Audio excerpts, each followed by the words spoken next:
Young gun with a quick fuse. I was uptight, wanna let loose. I was dreaming of bigger things and USA, USA, USA, USA, USA, USA. Guys, thank you for being here tonight. I want to first thank our incredible team that has worked their tails off for the last year and the last month here in Iowa. All of you volunteers, you have lifted us up from, February of last year when we got into this. Nobody knew who we were. Nobody knew what we were up to. And together we have created a movement that I think is going to carry our nation to the next level. And for that, all of the patriots across this state, across this country, everybody watching on the live stream, we are so grateful to you. And I promise you this, we are just getting started in leading this movement to our future, okay? Now, this is a campaign founded on speaking the truth. Not just when it's easy, but when it's hard. Not just to the Democrats, but to our own side. And not just to other campaigns and candidacies, but to ours. And so I will stick to the truth tonight. The first hard truth, and this one's hard for me. I got to admit this. But we've looked at it every which way, and I think it is true that we did not achieve the surprise that we wanted to deliver tonight. And I think that that's just a hard fact that we're going to have to accept as a campaign. And the question then is, what do we do that is right for our country? And so Purva and I, we actually didn't make this contingency plan before everybody told us to. We said, no, we're not doing that. But we talked about it tonight. We took a little bit of time in our apartment in Des Moines before coming here to make some hard choices. And I wanted to make a couple of announcements tonight to get the business out of the way. And then I want to tell you where we're going. As of this moment, we are going to suspend this presidential campaign. And this is going to have to be, there is no path for me to be the next president absent things that we don't want to see happen in this country. And I think that I am very worried for our country. I think we are skating on thin ice as a nation. We have done everything in our part to make, and done, every one of us in this room has done our part to save this country. And I am so proud of every one of you who have lifted us up. But we're a campaign founded on the truth. And so that's why we've made that decision today. And I'm also making the decision that this has to be an America First candidate in that White House. As I've said since the beginning, there are two America First candidates in this race. And earlier tonight, I called Donald Trump to tell him that I congratulated him on his victory. And now going forward, he will have my full endorsement for the presidency. And I think we're going to do the right thing for this country. And so I'm going to ask you to follow me in taking our America First movement to the next level. It did not begin in 2016. It began in 1776. And for the next journey of this race, we are going to make sure that our movement is actually the one that actually leaves and saves this country in the next step. And as for this movement, founded on truth, America First 2.0, we're just getting started. That doesn't end today. That begins today, actually. So we're just getting warmed up. Apurva and I, we're not going anywhere. We are in this for the future of our country. We've lived the phase of our life. This country has allowed us to live an American dream that my parents, who were here with us earlier, helping take care of our little boys, they never imagined when they came to this country 40 years ago. And now we have lived an American dream that we want to pass on to these kids and their generation. And so the phase of our life where we were getting ahead for ourselves, making a good life for our family, this country's already given us that. This next chapter of our life and the next chapter of our journey and the next few years and even the rest of this year is about giving back to this country to create a country that I am worried for. But if we all do our part, and I've been asking that of you at every step of the way, asking patriots across this state and across this country to do their part, I promised you if you did your part, you have, that we will do ours. And we're going to do our part now going forward to make sure that America First lives on, to make sure that Donald Trump is successful as the next president of the United States, to make sure that it isn't some other puppet they trot out to make sure that they steal this country out from underneath us. We're not going to let that happen. We're going to take this movement to the next level. And I think after that, it's another 250 years and then some still left ahead of us. And if you all continue to join us in this journey, I'm going to ask you to do that. We're just getting warmed up. If you all do your part, and we're going to do ours, our best days as a nation still will as yet be ahead of us. So thank you guys for coming today. God bless you and your families, and may God bless our United States of America. Appreciate that, guys. Thank you. Thank you. Yes. Yes. Yes.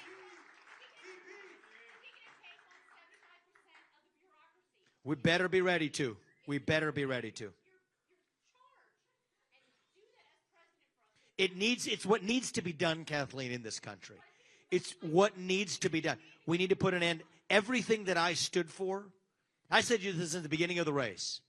We'd rather speak the truth and lose this election than to win by playing some fake game of political snakes and ladders. And so here's the thing about me. Whatever it is in the next phase that we do, I'm not going to be changing what I say to dance to any tune other than the one that's the best for this country. And so you have my word on that. Everything that we stood for in this campaign, shutting down 75% of the federal bureaucracy, actually standing for 3 branches of government rather than 4, reviving our missing national purpose as Americans, filling that void in the mind of the next generation that is lost. We will continue on that journey and make sure we accomplish that in whatever best way we can. To be honest with you, the best way I could have done it is as your next president. And that's why we made the choice we did for the last year. But that's not our choice. That doesn't belong to us. That belongs to the people of this country. And in some deeper sense, it belongs to God, actually. And so we will make sure that if I have, whatever I do, Kathleen, I cannot be your next president unless the people of this country vote for it. But whatever we do, we will do our part to make sure everything that we have told you we're going to do for this country, we will do everything in our power. We will stop at nothing. We will not hold ourselves back. Everything we can while speaking the truth at every step. I'm going to work hard to make sure that, yes, we protect the borders of this nation. That, yes, we shut down the deep state that is the threat to our future existence of our nation. That we revive national pride in these kids and their generation. So everything we said still stands. We're going to do everything in our power to make it so. I could have done it best as your next president, but the people of this country, the choice belongs to them, and we're going to respect the choice that they make. And I'm going to ask you to respect the choice that we make in actually leading this forward. So we love you back. We love all of you for being part of this movement. Tomorrow night, I expect, we have some, we might actually just get to spend a night sleeping in our bed in Ohio for the first time in a long time. We might just be heading there right from here, and I think that's a decision we just made. But tomorrow, I'm going to appear with Donald Trump at a rally in New Hampshire to lay out what I see and what we see for the future of the country. And you know what? We're going to do our part to save this country. And I'm going to ask you guys to celebrate not the end of this campaign, but the beginning of the next phase of our movement. So may our best days be ahead of us, guys. God bless you and your families. And we love you all and everything you've been done. And we're not going anywhere, guys. So thank you. And you know what? Let's turn on the music and keep this party going. Thank you, guys. God bless you. Thank you, guys. But I do worry about 10 more months with these people because they can do a lot of damage. What they're doing to our country is very sad. We were the first candidate ever to get more than 52% of the vote. We now have our eyes on a very special place. You know what that place is? New Hampshire. And I know that New Hampshire will never let us down, just like in 2016. You remember that? We came in here and we won in a landslide. 2016. It's time for the Republican Party, however, to unify, come together, and move forward as one team. We have to beat crooked Joe Biden. We have to beat him. Our country is at stake, and we need to focus on all of our resources. We have to put them into energy and effort and defeating Biden and all of these radical left lunatics, what they're doing to our country. We can't let it happen.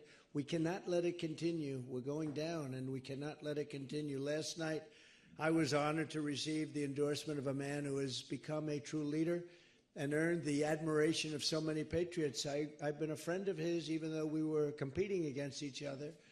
But I was a friend of his, and we got along. And he was saying he's a great president. I kept saying, why is he running? He keeps calling me a great president. But he's a fantastic guy, a very smart guy. He's got some tremendous ideas. And he's young, and he's got some young ideas, too, and that's a good thing. So he has a big, beautiful, bright future ahead. Vivek Ramaswamy. Come on up, Vivek.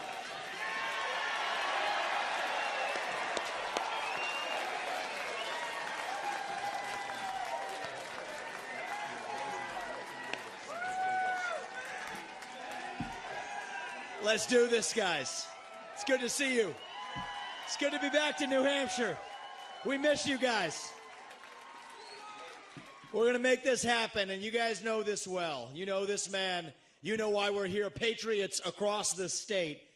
We are in the middle of a war in this country. That's what this is. It's not a war between black and white. It's not between Democrat and Republican, even in a deeper sense. It's between the permanent state and the everyday citizen. Between those of us who love the United States of America and a fringe minority who hates this country and what we stand for. And right now we need a commander-in-chief who will lead us to victory in this war. That's what we need in this country. You got to know you're in a war to win one. You can't win one if you're asleep at the switch, have your head stuck in the sand like most Republicans. And I think that's going to require somebody who isn't bought and paid for, a businessman, not a politician. Anybody heard of that?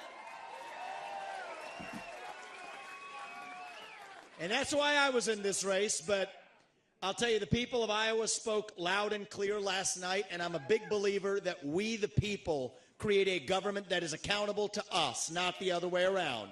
That we, the people, choose who leads this country. And so we heard we, the people, last night, and that is why last evening I met my friend here. We met in person, and I told him that I would endorse Donald J. Trump for President of the United States and do everything in my power to lead us to victory in this war.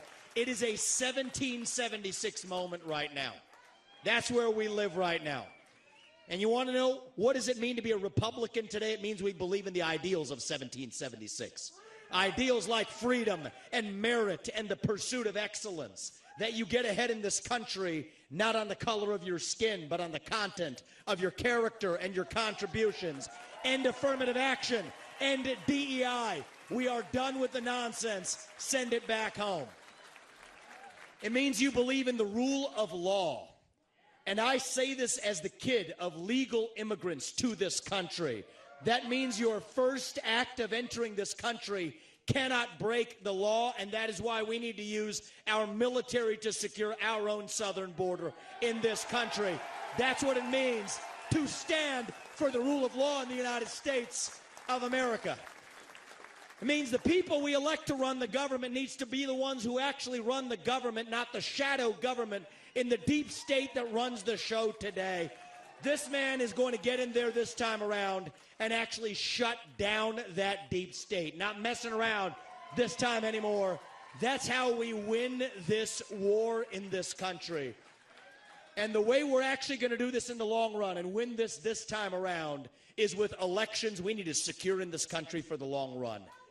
You want to know what needs to happen in this country? Single day voting on election day as a national holiday with paper ballots, government-issued ID to match the voter file, and English as the sole language that appears on a ballot. And I'm confident this man will be the one to get us there. And this is how we get our country back. Not black or white. It's deeper than that. These are the ideals of the American Revolution. And you know what? We do have some enemies that we need to defeat on the other side, but we have challenges to address in our own party right here at home. So you know what? If you want somebody who's going to foist onto you to use your social media account, you want to use a driver's license to do it, to have the right to use the internet, this man's not your man. There's another candidate in this race who'll do that for you. It's Nikki Haley. You want to cut Social Security, you want to cut Medicare, you want to cut veterans benefits so we can fork over more money to Ukraine so some kleptocrat can buy a bigger house? Vote for Nikki Haley, not this man right here. But if you want to actually put an agenda that puts Americans first, to say that the moral obligation of your leaders is to the citizens of this country, not another one, there's not a better choice left in this race than this man right here. And that is why I am asking you to do the right thing as New Hampshire and to vote for Donald J. Trump as your next president, because we're not working with a lot of time here. If our kids are in high school before we get this right, we don't have a country left. That's what it means. We've been celebrating our diversity and our differences for so long that we forgot all of the ways that we are the same as Americans, bound by that common set of ideals that set this country into motion. We believe those ideals still exist. This man is going to be your next president to revive them. E pluribus unum, from many, one. And you know how we're doing it? We're doing it by speaking the truth at every step of the way. There are two genders in this country. Period. That is the truth. Fossil fuels are a requirement for human prosperity. Drill, frack, burn coal, embrace nuclear energy. Reverse racism is racism. An open border is not a border. Parents determine the education of their children. The nuclear family is the greatest form of governance known to mankind. Capitalism lifts us up from poverty. There are 3 branches of government in the United States, not 4. And the U.S. Constitution is the strongest and greatest guarantor of freedom in human history. That is the truth. We fight for the truth. We stand up for the truth. That is what won us the American Revolution. That is what reunited us after the Civil War. That is what won us 2 world wars and the Cold War. That is what still gives hope to the free world. And if we can revive that dream over group identity and victimhood and grievance, then nobody in the world, not a nation, not a corporation, not a virus, not China, is going to defeat us. That is what American exceptionalism is all about. That is what we are going to revive to, yes, make America great again. Vote for this man right here in the New Hampshire primary. God bless you and your families, and may God bless our United States of America. Thank you, New Hampshire. It's good to see you guys. We're coming back and winning this in a landslide. We will not stop until we get this job done. Thank you all. God bless you and your families.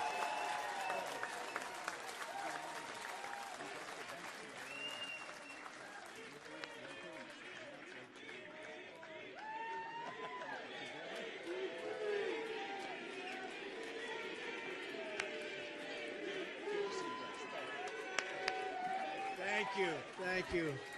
Wow, how was that? Pretty good, right? That was pretty good, and he's a fantastic guy, and he's really, he's got something that's very special because he started off with a Zippo, and he ended up very strong. He did a great job. I was actually surprised when he called because he was doing well.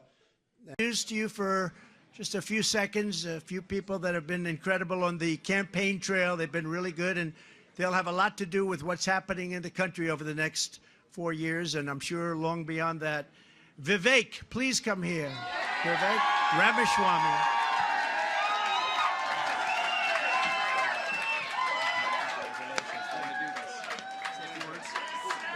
Say a few words. I love you back. It's good to be back here. We will speak the truth and get this done. We are in the middle of a war in this country. It's not between black and white or even between most Democrats and Republicans. It is between those of us who love this country and a fringe minority who hates the United States of America and what we stand for. Between the permanent state and the everyday citizen. And right now we need a commander-in-chief who will lead us to victory in this war. That is this man standing right here. If you want to seal the border, vote Trump. If you want to restore law and order in this country, vote Trump. If you want to defeat the deep state, vote Trump. If you want to fight inflation, vote Trump. If you want to revive national pride in this country, vote Trump. If you want to revive our national identity in this country, vote Trump. If you want to make America great again, vote Trump. That's how we're going to win this in a landslide in November, like Reagan delivered in 1980. That's what we're going to deliver, and Donald Trump is going to deliver this November. Reunite this country. You guys do your part. Come out on Tuesday night. End this primary right here. Off to defeat Joe Biden in November. And our best days as a nation are still yet ahead of us. Vote Trump, and that's how we do this. God bless you and your families and our United States. Vote Trump.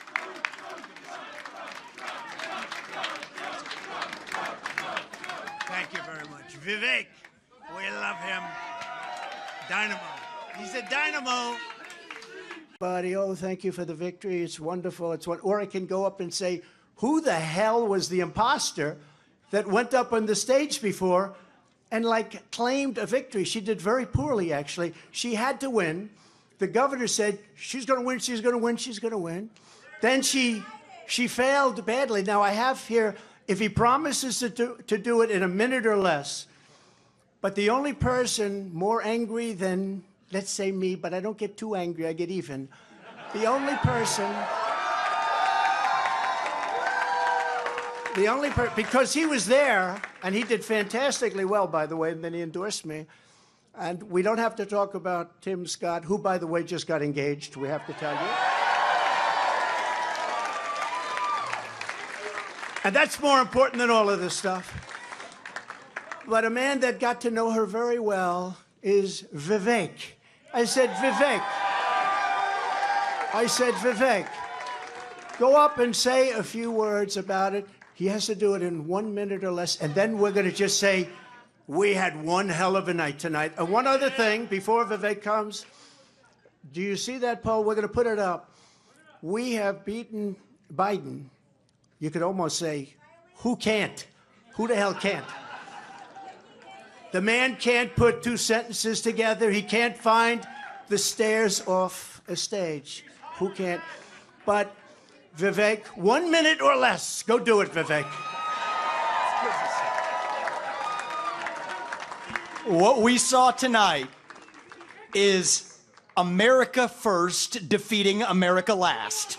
That's what we saw tonight. If you want America last, you can go to Joe Biden. You got another candidate still apparently in the Republican primary. Cut your Social Security to fork over more money to Ukraine so some kleptocrat can buy a bigger house. Go to Nikki Haley. But you know who delivered a double-digit victory tonight? It is a double-digit victory as of right now. Is this man, Donald J. Trump, the leader of America First. And that means something. Now, USA and Donald Trump, America First. Now, I got 30 seconds left. I want to make this point here, okay?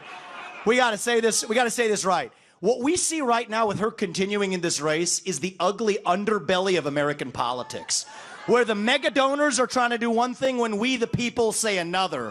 And it's up to us, to we the people, to at long last say, hell no, we the people create a government that is accountable to us. And we the people have said tonight, we want, again, as we did in Iowa, Donald J. Trump. And so you want to actually speak truth. That's the truth tonight. And the only thing they're rooting for is an ugly thing that we don't want to see happen. That's what these people are rooting for, is playing to say long enough so the Reid Hoffmans and the ugly Democratic George Soros Jr.'s who are funding the lawsuits against Trump can prop up their puppet. We say no to that vision. I say the general election begins tonight, and this man will win it in a landslide. God bless you, Donald J. Trump. Vote Trump USA.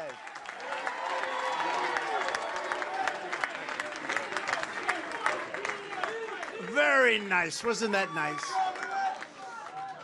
So this was a great evening, and I want to thank everybody in the audience, and I want to thank the people that are standing behind me. You know, I think we called it right. Immigration's a big deal, a very big deal. We have millions and millions of people flowing into our country illegally. We have no idea who the hell they are. They come from... Great to see you guys. How about Javier Milei? Afuera. We need to bring some of that to the United States of America. So I was coming out here, we're talking backstage. I said, make some news. Say something that's actually announced something today. So I was thinking about what I wanted to say. And I said this last night at the Reagan dinner. We are in the middle of a war in this country. It's not a war between black and white, as the media would have you believe. It's not even a war between Democrat or Republican or man or woman or whatever. It is a war between those of us who love the United States of America and our founding ideals, and a fringe minority who hates this country and what we actually stand for. And right now, more than ever, we need a commander-in-chief who is going to lead us to victory in that war. And that man is Donald J. Trump, the next 47th president of the United States of America. And I say this as somebody who ran against him in the primary. It is now time to make sure we elect that commander-in-chief. And so my announcement today, and I think every Republican candidate, honestly, at the national level should follow, is that, look, for any super PAC or C4 or whatever entity that supported me during that campaign, I'm publicly calling on them to use their resources to support Donald J. Trump in his reelection effort. And I want every other Republican candidate who ran for president to do the same thing, because we are not working with a lot of time here. If my kids are in high school before we get this right, I don't think we have a country left. That's not exaggeration. Last night I gave a speech about the Founding Fathers, and today, this morning, I'm with my son, and we were supposed to go to a dinosaur museum this morning. We had the tickets purchased and everything. I talked about the Founding Fathers last night, though, and we scrapped that plan. We're in Washington, D.C. I took him to see the monuments. We went to the Washington Monument. We went to the Jefferson Memorial. And the thing we teach him about Thomas Jefferson isn't that, oh, this man was a slaveholder or whatever it is the left wants us to say as the actual slaves to this new psychology, but to say that this was the man who said that all men are created equal, endowed by their creator with certain inalienable rights, among these life, liberty, and the pursuit of happiness. That's what we need to teach that next generation.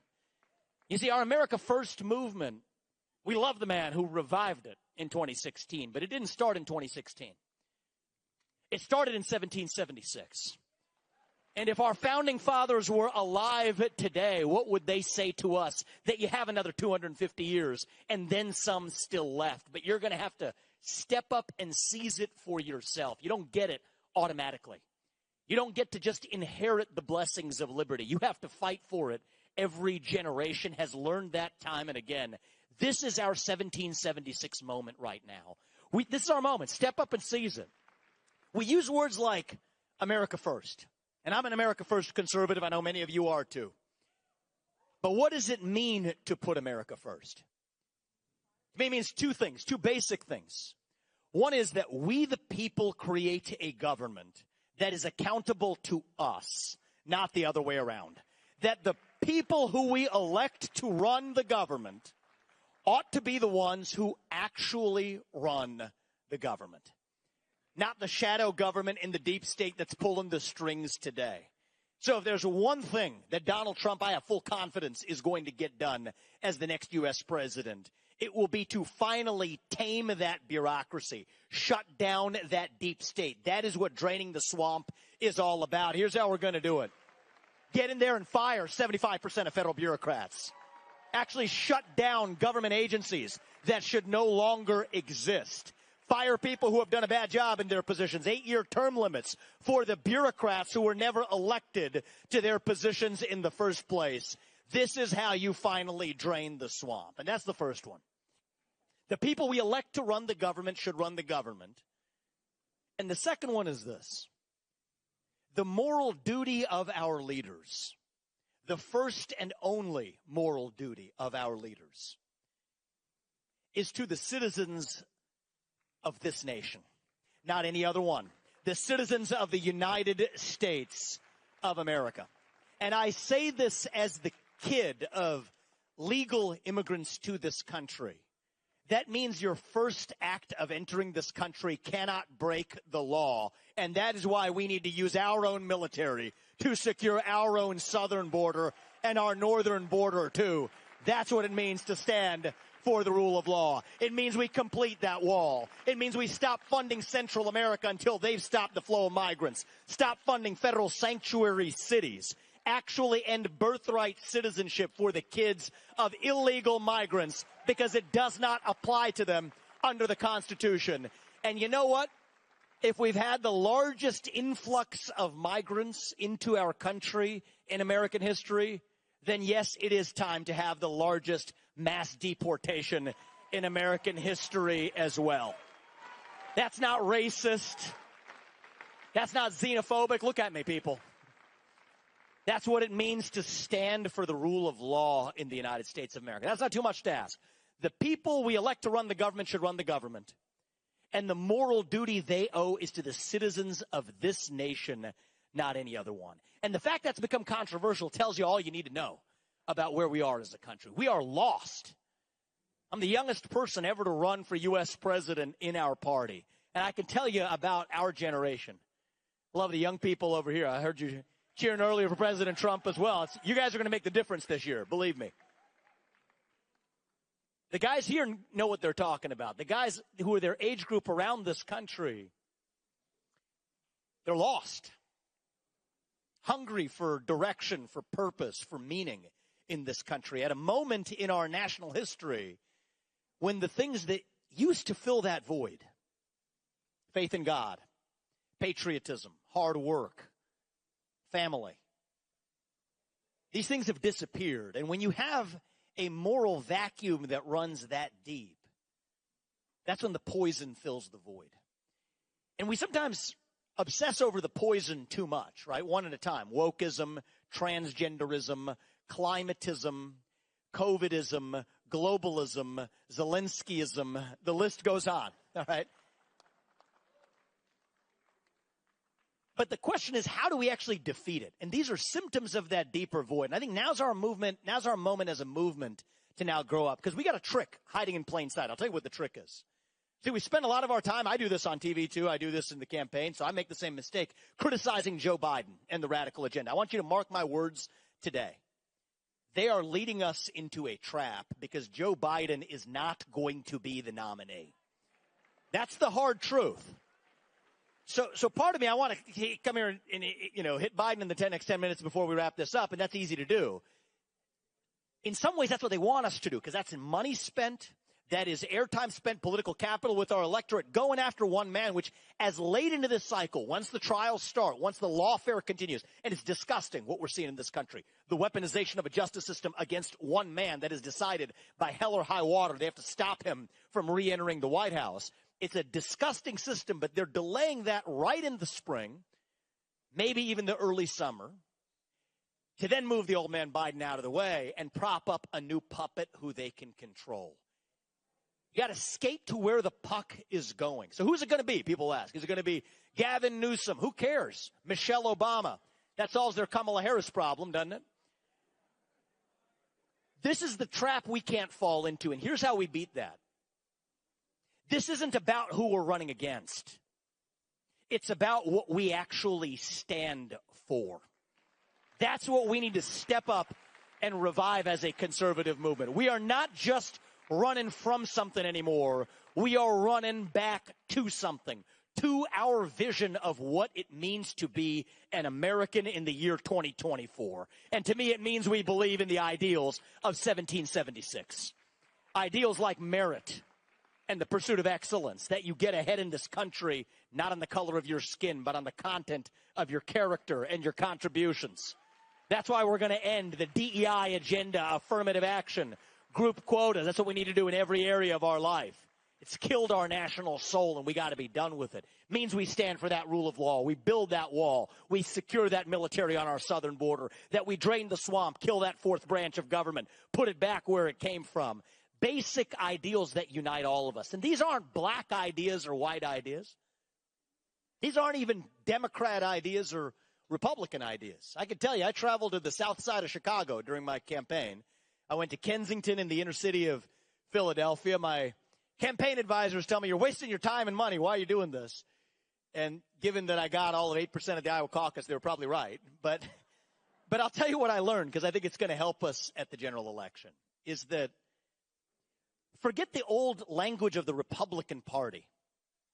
The principles I'm talking about right here of putting our own national interests first, to say that America first includes every American, black or white, man or woman, south side of Chicago to California. That's a message that I think will deliver us a landslide of what Reagan delivered in 1980. That's what we could do again this year in 2024 if we make this about what we are running for, not about Joe Biden or whichever other puppet that we're running against. I'll tell you something. Thank you. I know most of you in this room probably agree with me that we should not be forking over $200 billion of our own taxpayer money so some Ukrainian kleptocrat can buy a bigger house, which is exactly what we're doing, that we should be using our own military to protect our own southern border rather than to actually fork it over to protect somebody else's border halfway around the world.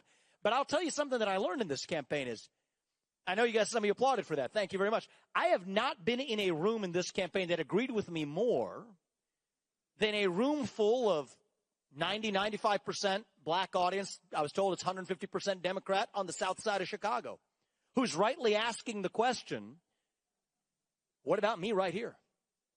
When I went to the south side of Chicago and we see that they're converting a local school, South Shore High School, into an encampment for migrants, spending $7,000 per migrant per month, people in that community are rightly asking, what the heck about me? So this is our opportunity. You say Republican, the mind closes. Say you're going to put America first. Well, you know what? America first includes all Americans.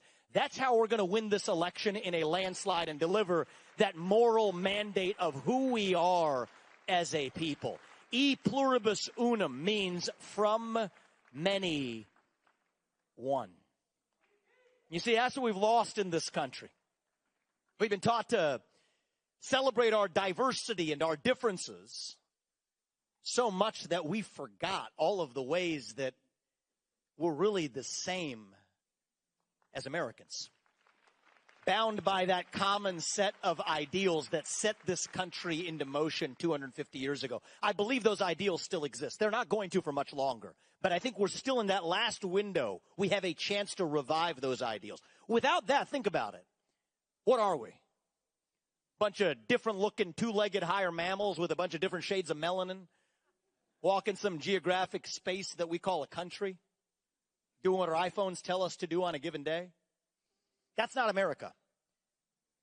America is a vision of what that place can be. And that's what we've lost in this country, but it's up to us to revive it. You think about that next generation. I love all the young people I see in this audience.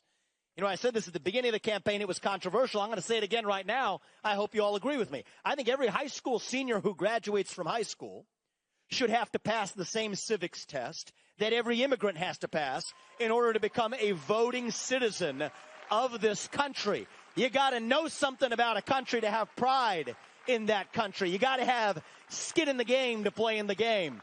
That's what our founding fathers understood 250 years ago. That's what we got to revive today. Public service is about serving the public, not about serving yourself. So I need to look the congressman in the eye and tell him, you don't need to be trading individual stocks during your public service time. Ban that for congressmen. End the lobbying. End the corruption. We bring people along left or right. It doesn't matter because it's about what it actually means to be a citizen of this nation. And you want to know how we get this country back? How do we get those ideals back? I'll tell you this is how. You know, the best measure of our country's health, is it the number of green pieces of paper in our bank account? Is it the number of ballots that get cast every November? These things are important, but it's not the most important thing. The best measure of our country's health is the percentage of people who feel free to say what they actually think in public. Right now, we're doing poorly. The only way we're going to do better is by all of us, not just me, not just Donald Trump, all of us starting to speak the truth in the open again. Say in public what you will say in private at the dinner table. Say it with a spine. Say it with conviction. Say it with respect. But part of respect is that you respect your neighbor enough to tell him what you actually think, not some fairy tale made up, woke-washed version of it. That's what it actually means to be an American. So it's not going to be some political messiah coming from on high to save us. It's not going to work that way. If we're going to be saved, it is going to be because we save ourselves. Every one of us has to do our part. Look ourselves in the mirror. Ask yourself what you're going to do this year to make a country for our children that's not the same country, but the one greater than the one that we grew up in. That's each of our charge. It's not just Donald Trump's job. It's your job. It's every one of our job to do our part, to stand up and speak the truth. Speak the truth without apology. Speak it with a spine. So we're doing it every step in this movement. It's what's going to get us to the finish line. The truth that God is real. That there are two genders. That fossil fuels are a requirement for human prosperity so we can drill, frack, burn coal, embrace nuclear energy. That reverse racism is racism. That an open border is not a border. That parents determine the education of their children. That the nuclear family isn't a bad word. It's the greatest form of governance known to mankind. That capitalism lifts us up from poverty. That there are 3 branches of government in the United States, not 4. And that the U.S. Constitution is the strongest and greatest guarantor of freedom in human history. That is the truth. We fight for the truth. We stand up for the truth. That is what won us the American Revolution. That is what reunited us after the Civil War. That is what won us 2 world wars and the Cold War. That is what still gives hope to the free world. And if we can revive that dream over group identity and victimhood and grievance, then nobody in the world, not a nation, not a corporation, not a virus, not China, is going to defeat us. That is what American exceptionalism is all about, and that is what we will revive this year to save our great country. Thank you all. God bless you and your families, and may God bless our United States of America. Thank you, guys. God bless you. Thank you.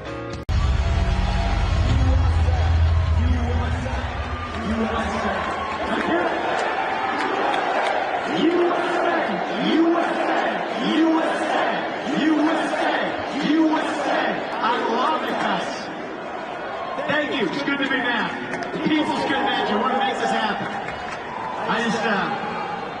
They make you pound out 20 push-ups backstage. I love that. I'll tell you something. I'm going to kick this off with one thing. I was talking to Charlie, right, the podcast upstairs before he came down here. I am sick and tired of talking about Joe Biden. I really am.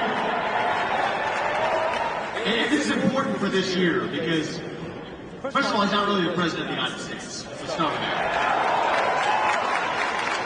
He is a puppet for the managerial class and the deep state that sits underneath.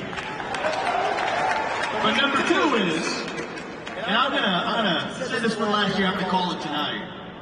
He is not going to be the Democratic nominee that we're running against in this year's election either. You better get ready for somebody else. And so the reality is, what the heck are we going to do about it? If you speculate who it's going to be, forget about that. What we need to answer right now, and this is my charge to you, this is why I'm here today, is I am worried we are about to have another red wave that never comes in the year 2024. Complacency is not an option this year. That is why my message to you today is we got to ask ourselves who we are as Americans. Who are we as conservatives? Who are we as citizens of this nation? What does it mean to be a citizen of the United States of America in the year 2024? It means we believe in the ideals of 1776. That is what it means to be an American. 2024 is 1776 in the United States of America. And you guys are like the revolutionaries who fought that revolution. A lot of young people, that's why I love coming to these Turning Point events. It's going to be your generation that actually saves this country like it did the first time around. We are done obsessing with what the left puts on offer. They're good at this. They'll give you some vision. They'll give you something to work with. Race, gender, sexuality, climate. And we're sitting here criticizing them without offering an alternative vision of our own. What do we actually stand for? The individual, the family, the nation, and God. Beat race, gender, sexuality, and climate. If we have the courage to actually stand for something. What does it mean to be an American? It means we believe you get ahead in this country, not on the color of your skin, but on the content of your character and your contributions. That's why we're making DEI and affirmative action across this nation. We are done. It means we believe in the rule of law. And I say this as the kid of 2 legal immigrants to this country. That means your first act of entering this country cannot break the law. And that is why we will use our own military to secure our own southern border and our northern border post. That's what it means to stand for the rule of law in the United States of America. And you know what? If we've had the largest influx of illegal migrants into this country in American history, then yes, we will have the largest mass deportation in American history. And we will not talk about that. That is not racist. That is not xenophobic. It is what it means to stand for the rule of law in this country. And federal funding for sanctuary cities. Stop forking over our money to Central America until they have sealed their own borders. And you know what? You're not supposed to say this one, but I will. End birthright citizenship for the kids of illegals.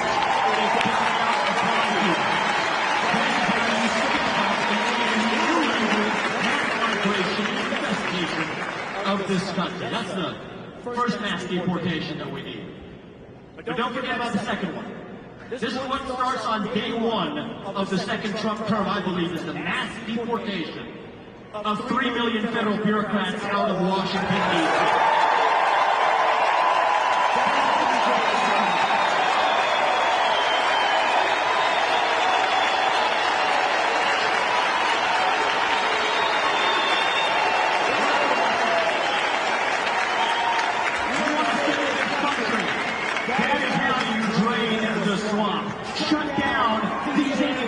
Go straight down the list. U.S. Department of Education, shut it down.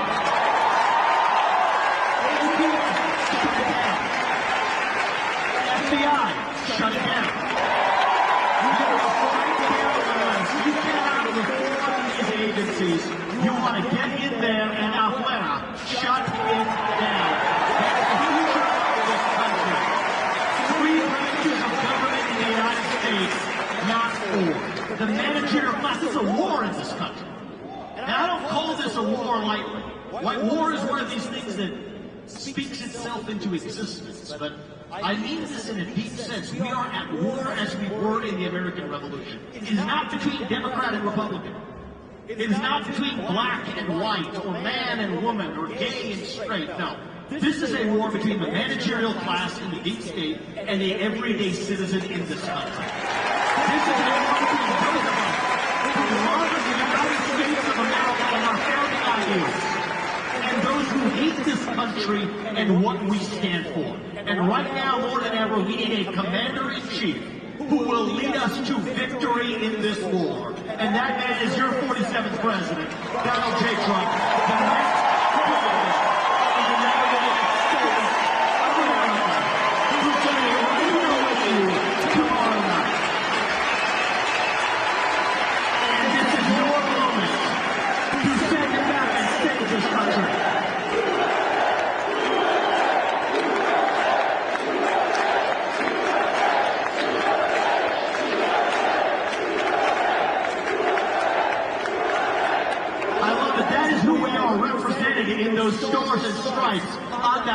am sick and tired of celebrating our diversity as a country, obsessing over our differences.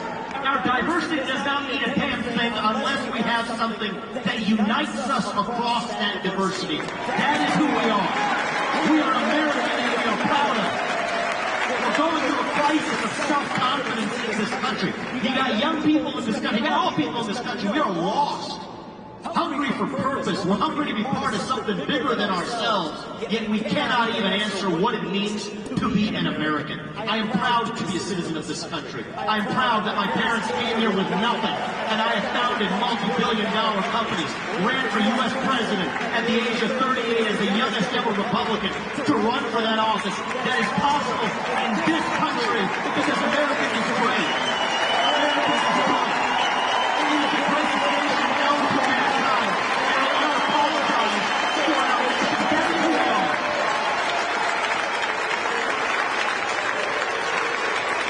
We're not some sorry third world banana republic that uses the court system to decide who becomes the president of the United States of America. We, the people, decide who becomes the president of the United States of America. That is who we are. That is who we've always been. What are we running to? We're running from something. What are we running to? We're running back to a country where you are free to speak your mind as long as I get to in return. Where you get ahead with your own hard work and your commitment and your dedication. That if you play by the rules and work hard, you do get to live a good life and enjoy the American dream in this country. Where you don't have to choose between speaking your mind freely and putting food on the dinner table. Between the American dream and the First Amendment, to say this is the country where you get to enjoy both of those things at the same time. The country where we, the people, decide at the ballot box who governs, not unconstitutionally infected prosecutors in godforsaken places like New York. That's who we are as Americans. And if we survive that, we don't have to be this nation in decline anymore. We don't have to be at the end of ancient Rome. I truly believe this. I'm not going to be, I told a small group of students here earlier today this. I'm not going to be the guy who comes in here and peddles fake optimism to you. A lot of people who wanted me to be that guy in the presidential debates last year. It's not the truth. I can tell you it's morning in America right now. It's not. You have eyes, you can see it. But it can be. I'm not going to come in here and tell you the American dream is alive and well. That's one of the standard lines it's supposed to say running for president. It is not alive and well. It is alive and hanging on for life support. But it can be alive and well again if we end the Fed and actually grow the economy and end the administrative state and actually unlock this country and do the things we actually need to get done. It can be alive and well again. But that is going to take sacrifice. It is going to take a fight. It is not going to be the man you're going to hear tomorrow night. It's not just going to be Donald Trump coming from on high down to save us. He's going to do his part. I promise you that. I promise you whatever it is, I will do my part to save this country. But if we're going to save this country, it is going to be because we save ourselves. Every one of us. Every one of you doing your part as our founding fathers did in 1776. This isn't somebody else's job. This is your job this year in your country to reclaim it. That is who we are. And if we do, then I will look my two sons in the eye and tell them and mean it that this is still the country where no matter who you are or where your parents came from or what your skin color is or how long your last name is, that you will still get ahead in this country with your own commitment and dedication without fear, and that whatever your God-given potential is, you have the chance to achieve it in the United States of America. That is who we are. Thank you, guys. God bless you. And we believe in the God as the United States of America. Do not stop fighting for this country. We will not stop until we get this job done. Thank you, guys.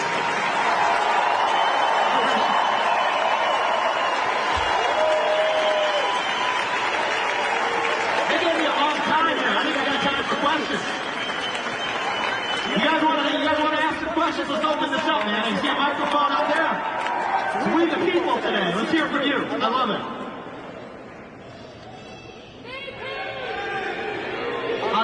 I will do whatever is required for this country. I promise you guys that.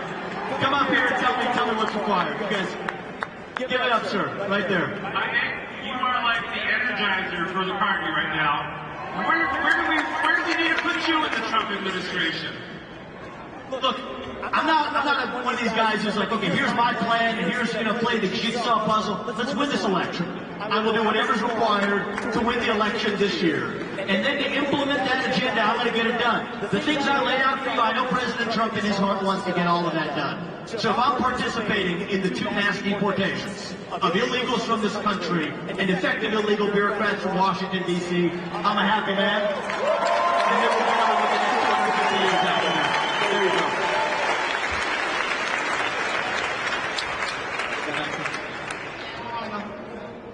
Yep, just ask it to me. I can't see it really. There you go. How can we get you to come to Pennsylvania? Huh? How can we get you to come to Pennsylvania? Well, look, consider the invitation accepted. And I've already come a few times. We did some grassroots voter mobilization already, and after I dropped out of the race. Come this right now, you got me, held my feet to the fire, you have my commitment. Pennsylvania's a must. We got to do it. And this election's going to be won by razor-thin margins. We don't want to show up on November 6th, wake up that morning, and ask ourselves, what else could I have done today? Ask yourself that question now. And now is your time to answer it. Answer that not on November 6th, but answer it today. I'm going to do the same thing, and I'll see you at PA. Vivek, good to see you. I'm a pastor from Iowa. You ran a fabulous campaign in Iowa. God bless you. God bless your family. I'm also a missionary in Armenia. And I noticed that you have spoken about Armenia. I was a witness to the ethnic cleansing of Nagorno-Karabakh, Artsakh, and the desecration of the oldest Christian churches in the world. It's the oldest Christian nation. How are we as the United States going to get behind persecuted Christians in places like the South Caucasus and the Middle East? How can we do that? And how can we stand for freedom and liberty and justice for our country and allow these Christians to be persecuted the way they have been in places such as Armenia? Thank you, Pastor. Good to talk to you again. And I'm glad you're raising this, because I want to answer this in a way that really clarifies the answer here. Because you might hear about this. I was the only presidential candidate who spoke about this because it's important. There's 120,000 Armenian Christians who were displaced from their homeland in the Artsakh region. Does that mean that we should be going to war and fighting somebody else's war for their border? As I'm opposed it in Ukraine, we shouldn't be doing it in Armenia either. But actually, here's the dirty little secret. It is actually the U.S. taxpayer, all of us, who is funding Azerbaijan to actually do it. That's the ugly underbelly of the whole thing, is our own taxpayer dollars are paying for it.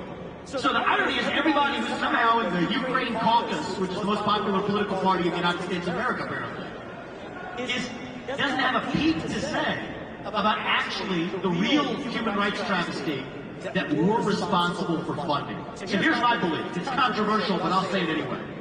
The first and sole moral duty of U.S. elected leaders is actually to the citizens of the United States of America. And we stand with our allies by not funding the very people who are trampling over them. And you have 120,000 reasons for me to continue to talk about this issue, as I will, and I'm hoping to travel to Armenia later this year to actually make the point. So thank you, my friend. I'll invite you. Come with me. I appreciate it. Thank you. Thank you. Great to see you. What besides pray is the most important thing we young people can do for our country? I'll give it to you. How old are you? It says young people, huh? I'm 14. You're 14 years old. Give it to them, young Ryan.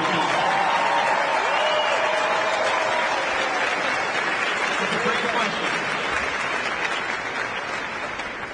So I'll tell you, right now, I think we have a culture of fear in this country. Spread like an epidemic, faster than COVID-19, okay? All 60 directions. COVID, maybe it'll spread a little bit of cough this way. Fear spreads all directions.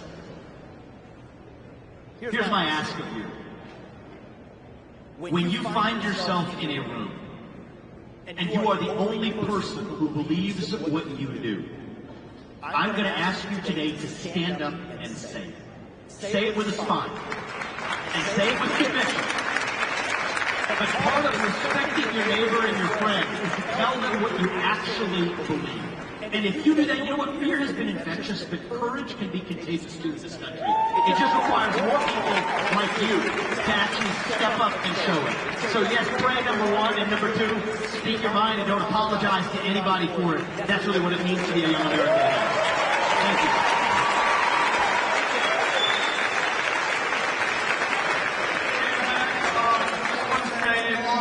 Long-time supporter. I'm 18 years old. I'm here from Grand Rapids, Michigan. And seeing your passion, seeing your drive is just so encouraging to a youngster like me. One day I want to be on the stage like you, encouraging young Americans, young and old in this country, just like you. And my question for you as a Christian, in the political landscape, in the political arena, how can the Christian Church of America, which is so important to revitalizing the American dream, how can we get involved? What are good ways? So look, I think this is such an important question. As I talked about individual, family, nation, and God. It's not a four-letter word.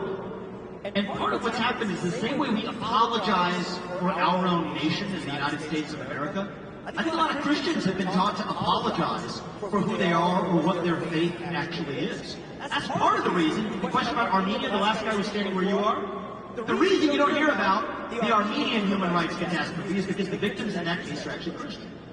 And the reality is, you need to stop apologizing for your beliefs. We all need to. I'm Hindu. You know this. I believe in one true God. I believe He puts us here for a purpose. But I will say it's a lot harder to be any faith than any other faith that's harder to be today in the United States. It is to actually be Christian. Because you're taught that you're supposed to apologize for your beliefs. And I reject that. Our founding fathers rejected that. And so part of this is going to require some sacrifice, even when it's not popular to say. Tell people why you believe in God. Tell people why you believe in Christ. Tell people why you live the life the way you actually do, and embody that by example. And here's what I see, especially young people. You said you're 18.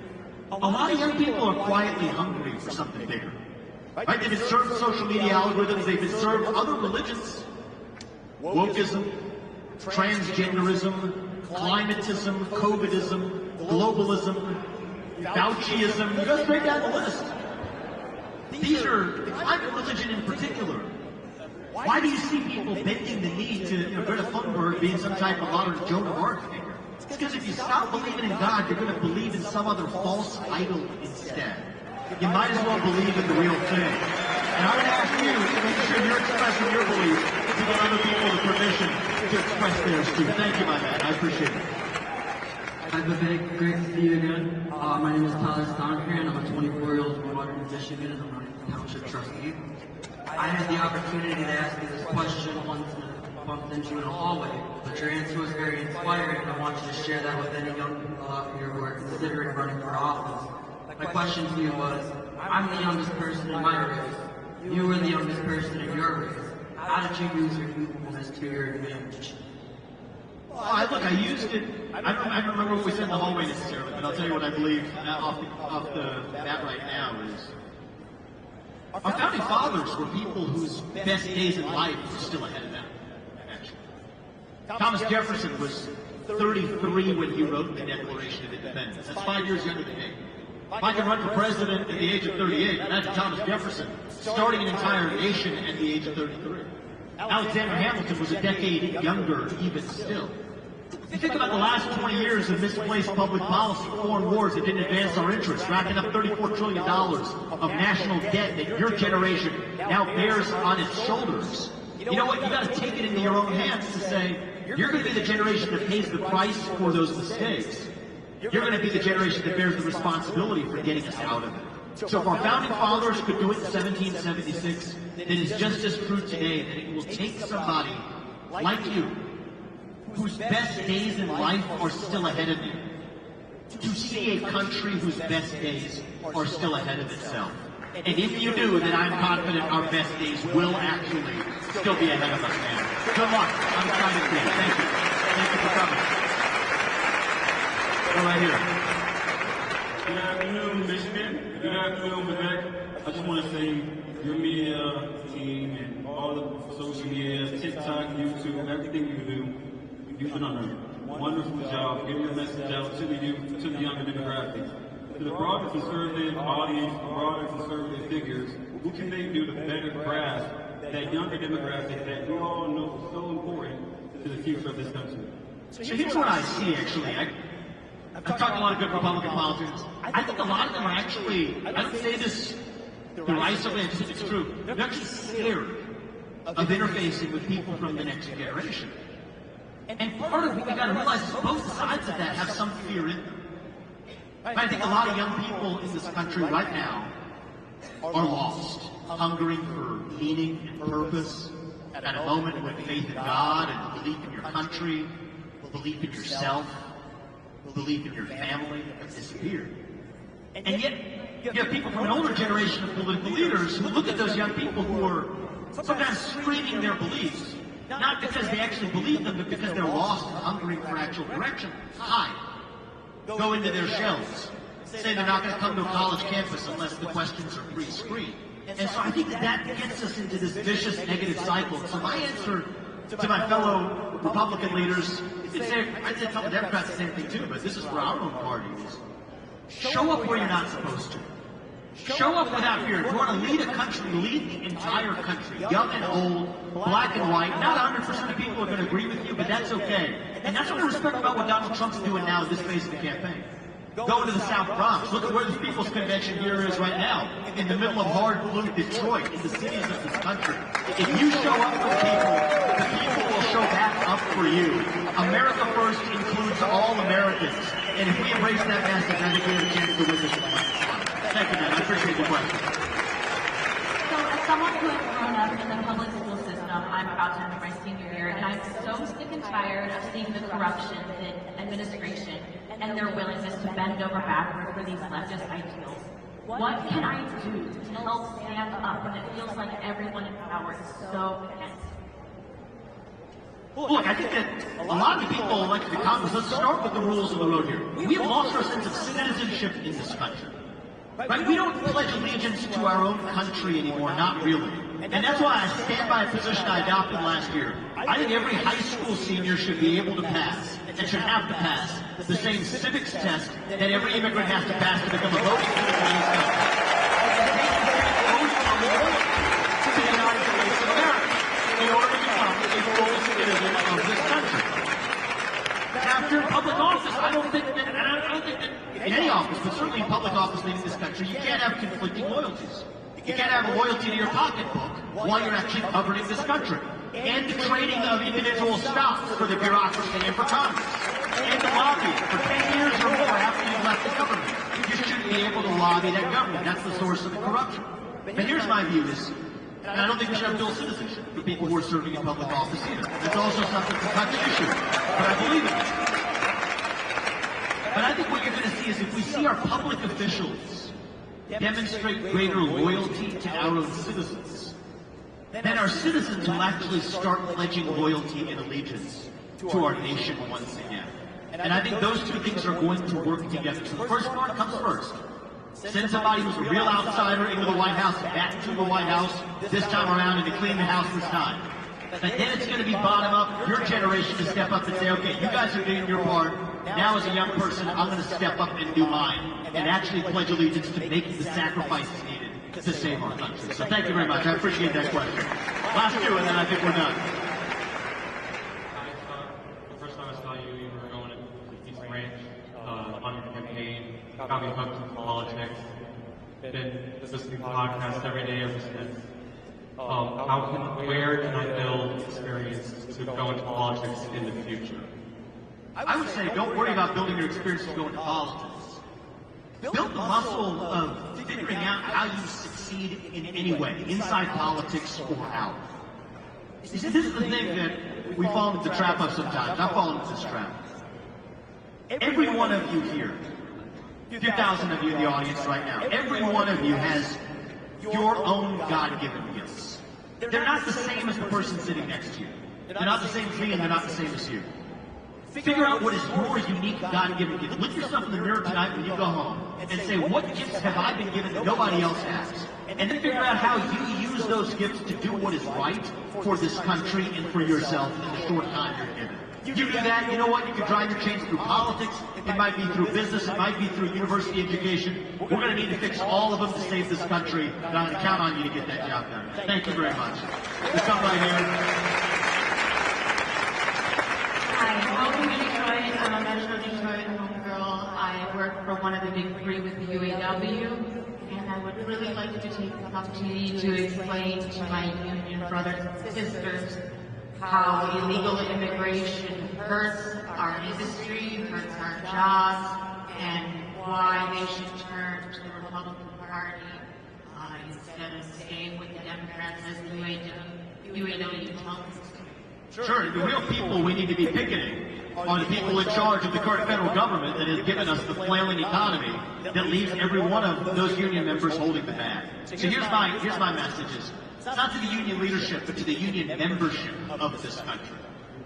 Illegal mass migration is eroding our national foundation of who we are. We've got the rule of law thrown out the window. But all of those open American jobs are now actually being taken by people who crossed this border illegally, rather than those who worked hard and got it done the right way around. So when you agree with the Republican Party on every element of its policy plank, of course not. That's fine.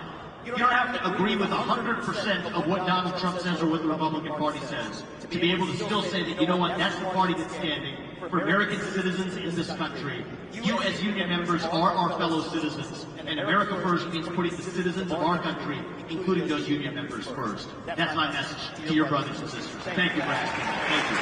Thank you. Right there. We got a question right there. Yes. Hi. I'm from Hilliard, Ohio. Right next to you guys, actually. And I just want to say thank you for coming. And really appreciate everything you guys do. My question is very simply, I'm 21, and how can I help out in this election cycle? I'm volunteering for a Bernie Green's campaign for U.S. Senate, and I know he's a great guy, but what else can I do to help out? Well, thank you. What's your name? My Ohio native. Evan. Thank you for coming out here, Evan, and you're 21 years old. The fact that you're asking that question is already a service to this country. I've endorsed Bernie. I'm traveling the state. I'll probably see you, campaigning right with you in our own state. Here's what I'll ask of every one of you. For those of you who have money, either you're running for office or you're going to support somebody good who actually is. Take that pocketbook out and actually support the people who can. But it's not just for money. You don't have money, you got time. Spread the message through your own effort. You don't care if you're knocking on one door, you're knocking on two, or you're making phone calls. However you're doing it, spread your own message and just speak authentically for who you are. Don't speak on behalf of the Republican Party. Speak on behalf of them. And I think we don't do that enough in our country today, right? We're taught the scripts that were handed from on high. Just tell the people what you as a citizen of this country actually believe. Tell the person next to you, you don't have to agree with 100% of what I say, just like I'm not going to agree with 100% of what you say. Find the people who disagree with you. The thing you really want to do to help this country in the next 6 months, all of you, is don't just talk to the people in this room. Don't just talk to your friends and family members and your neighbors who agree with you. Do it just like Donald Trump is doing. Show up in the places where you're not supposed to show up. Invite that neighbor who has that Biden sign in their front yard. Invite them over to dinner.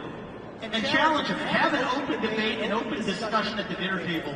Emerge as a friend on the other side, but convince them and bring them along. That's what it's going to be required. It's one less vote for the other side, one more vote for ours. And if we start actually talking to the people who we're supposed to disagree with, what we might just discover is that we didn't actually disagree as much as we thought in the first place. That's how we're going to get this country back. That's how we're going to restore respect for every one of our citizens, regardless of their age or their skin color, or even whether they voted Democrat or Republican in the last election cycle. The question in this race, and I'll end with this, is, are we actually one country or not? That's what's on balance this November. If I asked that question 10 years ago, you would have said that was a silly question. Of course we're one country. Well, today we live in a country where you got people who consume one set of news from one place, one set of news from a different place. People who buy one type of coffee, people who buy a different type of coffee. The question right now for the country is, are we actually still one nation as the United States of America or not? I don't think the answer is obvious. But in my heart, I believe we still are. And I think this is our last chance to prove it in this country. And if every one of you starts speaking your mind in the open again, you will realize that, you know what? That artificial division, a lot of that is created by the media, designed to divide and conquer our people. At least 80% of us in this country are on the winning side of this war. Half the 20% are people younger than Evan and me who never learned those ideals in the first place. We're going to bring them along too, and we will still be a country whose best days are still ahead and has another 250 years and then some still left in our country's history. Thank you guys for coming out. God bless you and your families. And to wait this November, God bless our United States of America.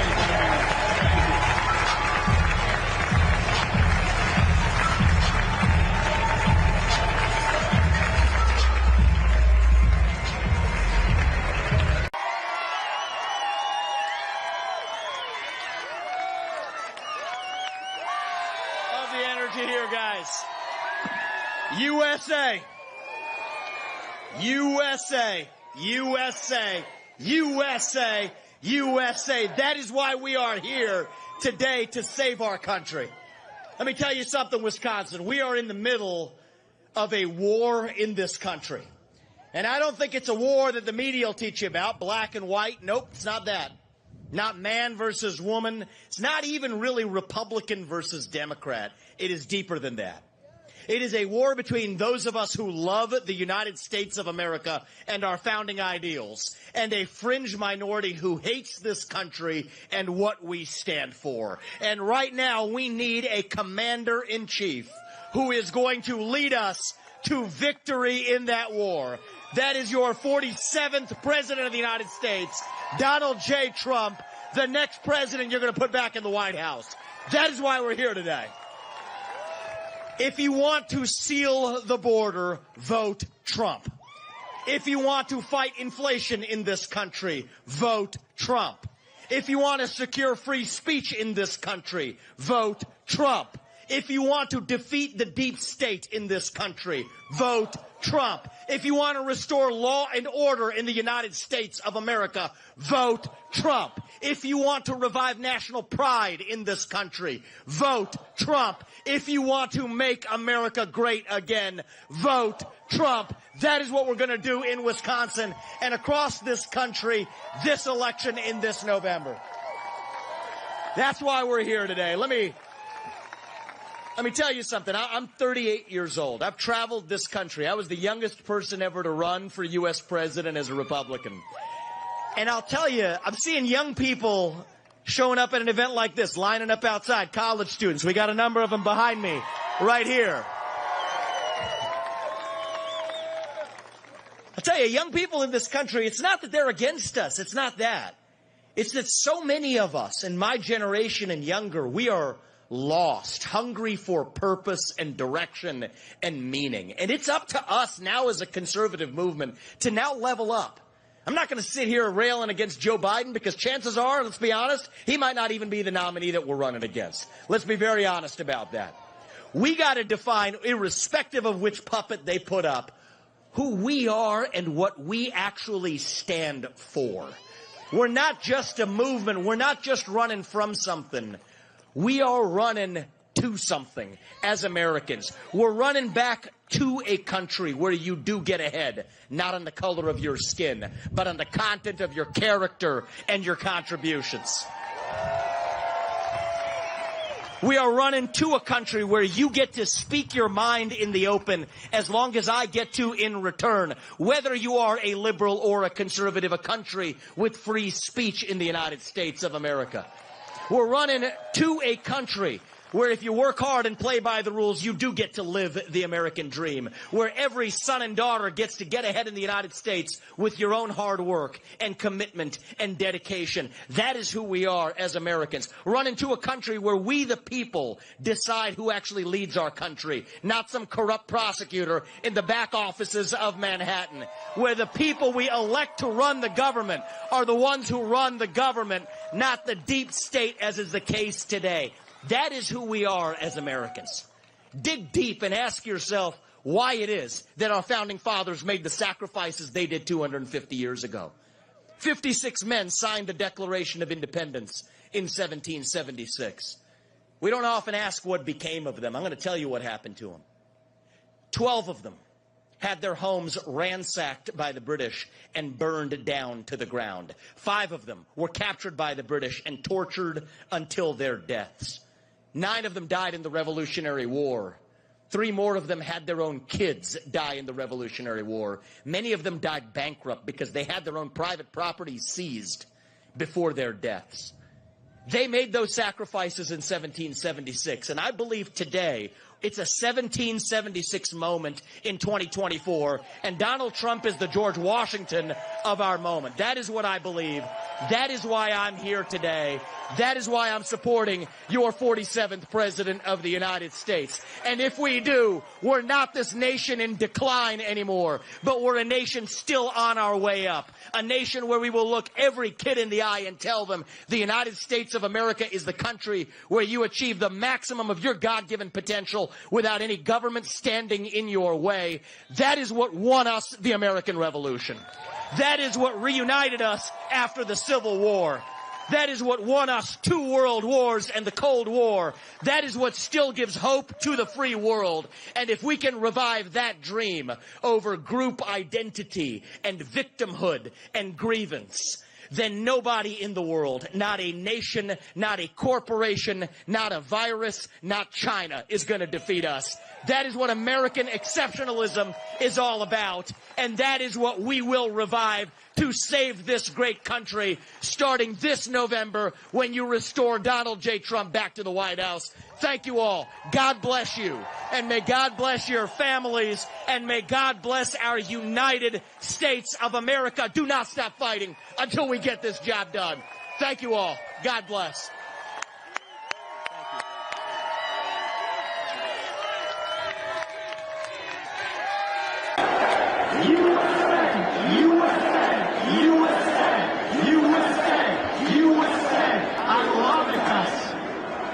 Thank you. It's good to be back. The people's good measure. We're going to make this happen. They made me pound out 20 push-ups backstage. I love that. I'll tell you something. I'm going to kick this off with one thing. I was talking to Charlie, right, the podcast upstairs before he came down here. I am sick and tired of talking about Joe Biden. I really am. And this is important for this year because, first of all, he's not really the President of the United States. Let's start with that. He is a puppet for the managerial class and the deep state that sits underneath. But number 2 is, and I'm gonna say this for last year, I'm gonna call it tonight. He is not going to be the Democratic nominee that we're running against in this year's election either. You better get ready for somebody else. And so the reality is, what the heck are we going to do about it? If speculating who it's going to be, forget about that. What we need to answer right now, and this is my charge to you, this is why I'm here today, is I am worried we are about to have another red wave that never comes in the year 2024. Complacency is not an option this year. That is why my message to you today is we got to ask ourselves who we are as Americans. Who are we as conservatives? Who are we as citizens of this nation? What does it mean to be a citizen of the United States of America in the year 2024? It means we believe in the ideals of 1776. That is what it means to be an American. 2024 is 1776 in the United States of America. And you guys are like the revolutionaries. who fought that revolution. A lot of young people, that's why I love coming to these turning point events. It's going to be your generation that actually saves this country like it did the first time around. We are done obsessing with what the left puts on offer. They're good at this. They'll give you some vision. They'll give you something to work with. Race, gender, sexuality, climate. And we're sitting here criticizing them without offering an alternative vision of our own. What do we actually stand for?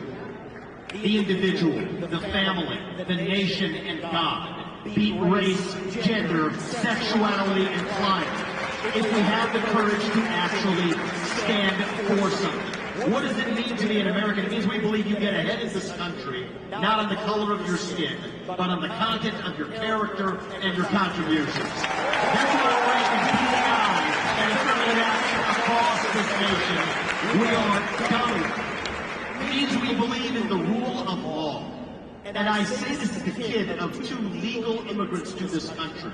That means your first act of entering this country cannot break the law. And that is why we will use our own military to secure our own southern border and our northern border post.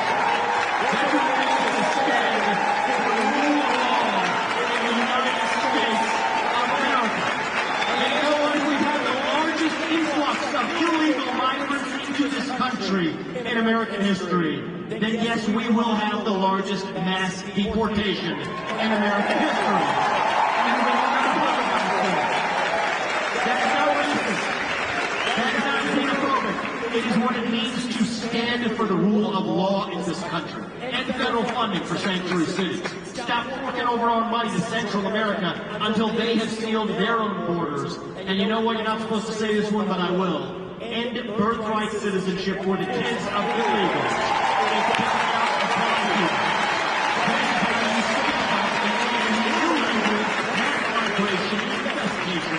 Of this country. That's the first mass deportation that we need.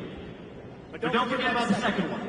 This is what starts on day 1 of the second Trump term, I believe, is the mass deportation of 3 million federal bureaucrats out of Washington, D.C.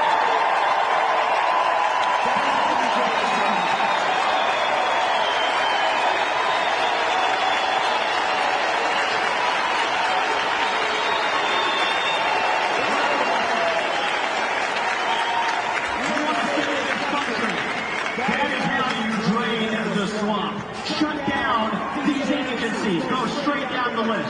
U.S. Department of Education, shut it down. Shut it down. FBI, shut it down. You cannot reform these agencies. You want to get in there and afuera, shut it down. That's the future of this country. 3 branches of government in the United States. Not war. The managerial class is a war in this country. And I don't call this a war lightly. War is one of these things that speaks itself into existence. But I mean this in a deep sense. We are at war as we were in the American Revolution. It is not between Democrat and Republican. It is not between black and white, or man and woman, or gay and straight. No. This is a war between the managerial class in the deep state and the everyday citizen in this country. This is a war between those of us who love the United States of America and our founding ideals, and those who hate this country and what we stand for. And right now, more than ever, we need a commander-in-chief who will lead us to victory in this war. And that man is your 47th president, Donald J. Trump. Mr. Ramaswamy. Everyone was like in shock. I think that he was, they said they were going to drug him, potentially. That was the joke. The reality is it's as though they lobotomed him. Okay, great. Thank you. The sad truth is this is a national security threat to the United States of America. To have a president of the United States that is this far removed from reality, I think is a threat to our country. And when you tie together the records of Trump versus Biden, it wasn't just the record and the words. Americans could see it in their own eyes that this is not a president who is actually with them. It was sad. It made me sad. It was uncomfortable to watch, actually. You have a president who many Americans don't love this president. I worry this president has family members who don't love him. Because any loving family member would not put a man like this through the hell that they're actually putting him through. The only times he came alive, Joe Biden did during the night, the only times he had even a spark of life to him was when he's talking about January 6th, was when he's talking about Trump's convictions. He doesn't actually give a damn about the issues that affect Americans. He only gives a damn about the issues that try to actually dunk on Trump. And I think it's a great thing that, you know what, President Biden came across as the guy who is the mean guy in the room.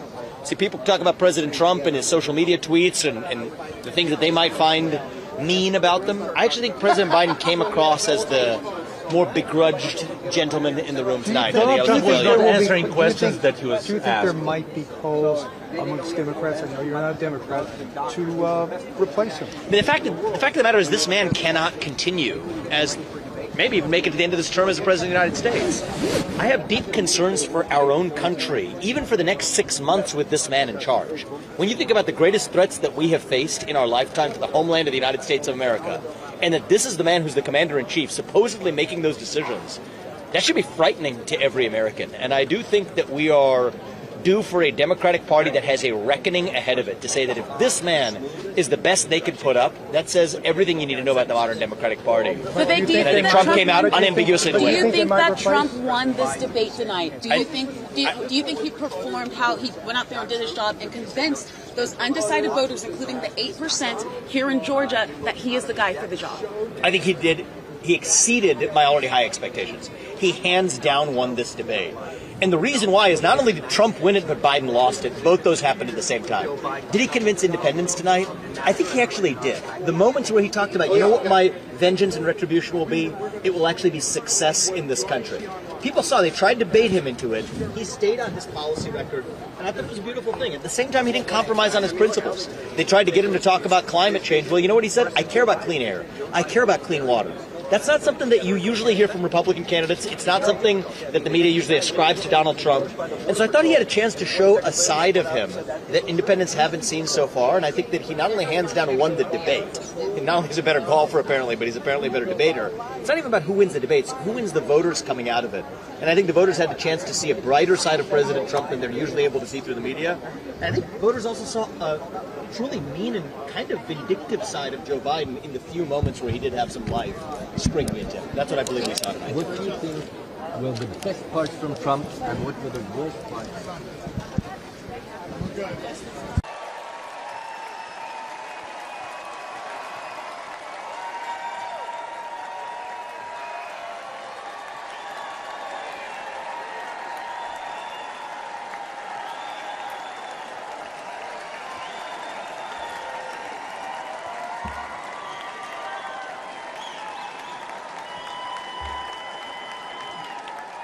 Love it. Thank you, guys. Thank you for the warm welcome. It's good to be back in Milwaukee.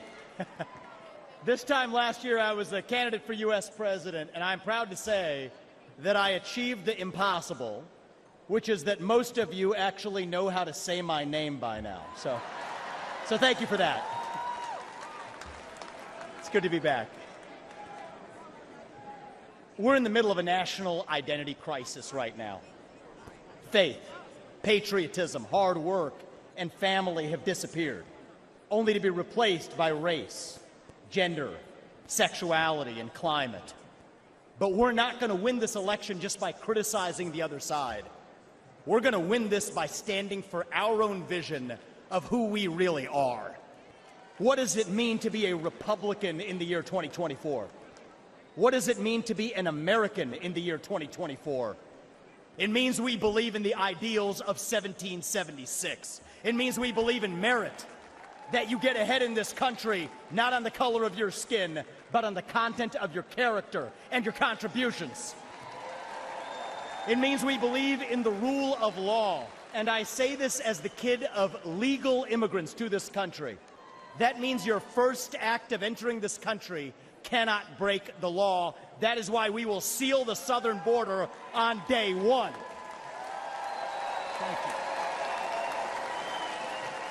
It means the people who we elect to run the government ought to be the ones who actually run the government, not unelected bureaucrats in the deep state. These are not black ideas or white ideas. They are not even Democrat ideas or Republican ideas. They are American ideas that we fought a revolution to secure. And the man who will revive these ideals in the United States of America is your next president, the 47th President of the United States, Donald J. Trump.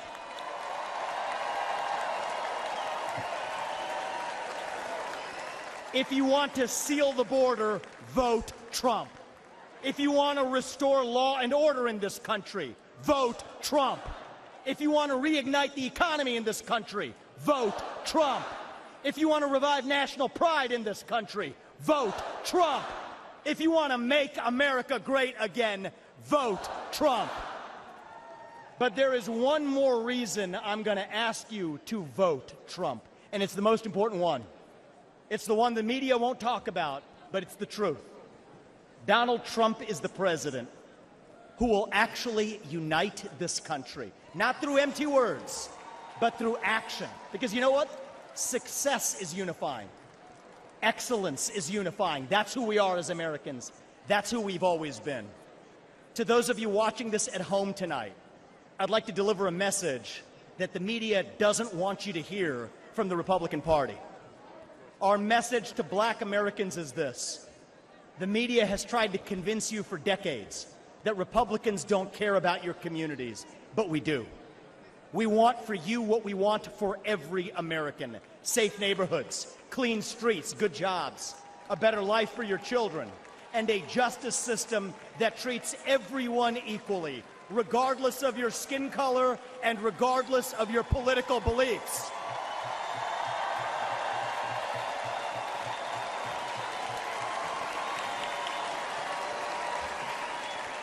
Our message to every legal immigrant in this country is this.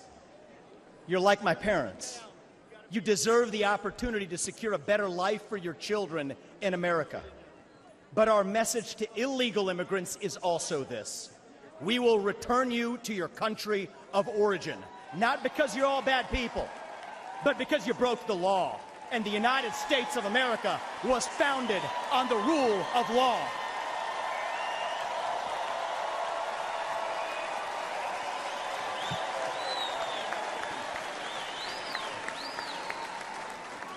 Our message to millennials, speaking as one myself, yes, it's true. Our government sold us a false bill of goods with the Iraq War and the 2008 financial crisis, loading up our national debt that falls on our generation's shoulders, telling us that if we took out college loans, we'd somehow get a head start on the American dream when it hasn't worked out that way.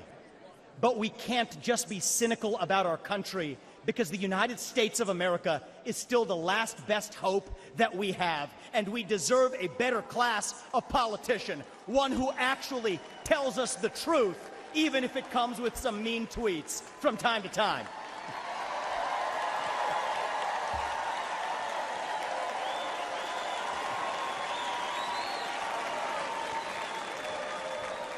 And our message to Gen Z is this. You're going to be the generation that actually saves this country. You want to be a rebel? You want to be a hippie? You want to stick it to the man? Show up on your college campus and try calling yourself a conservative. Say you want to get married, have kids, teach them to believe in God and pledge allegiance to their country. Because you know what? Fear has been infectious in this country, but courage can be contagious too. That too is what it means to be an American. And you know what? If you're at home and you disagree with everything I just said, our message to you is this. We will still defend to the death your right to say it, because that is who we are as Americans. We are the country where we can disagree like hell and still get together at the dinner table at the end of it. That is the America I know. That is the America we miss.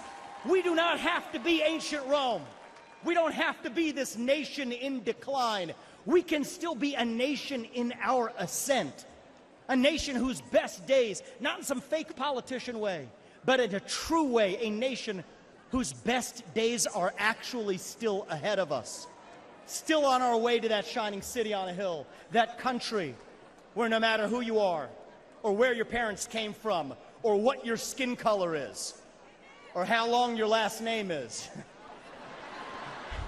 that you will still get ahead in this country with your own hard work, your own commitment, your own dedication, and that you know what? You are free to speak your mind at every step of the way. That is the American dream. That is what won us the American Revolution. That is what reunited us after the Civil War. That is what won us 2 world wars and the Cold War. That is what still gives hope to the free world. And if we can revive that dream over group identity and victimhood and grievance, then nobody in the world, not a nation, not a corporation, not a virus, not China, is going to defeat us. That is what American exceptionalism is all about. And that is what we will revive this November when we send Donald J. Trump back to the White House. Thank you all. God bless you and your families. And may God bless our United States of America. Thank you. Thank you. They were bilateral, multilateral policies with our partners in the region to curb illegal migration. The United States put their money where their mouth is.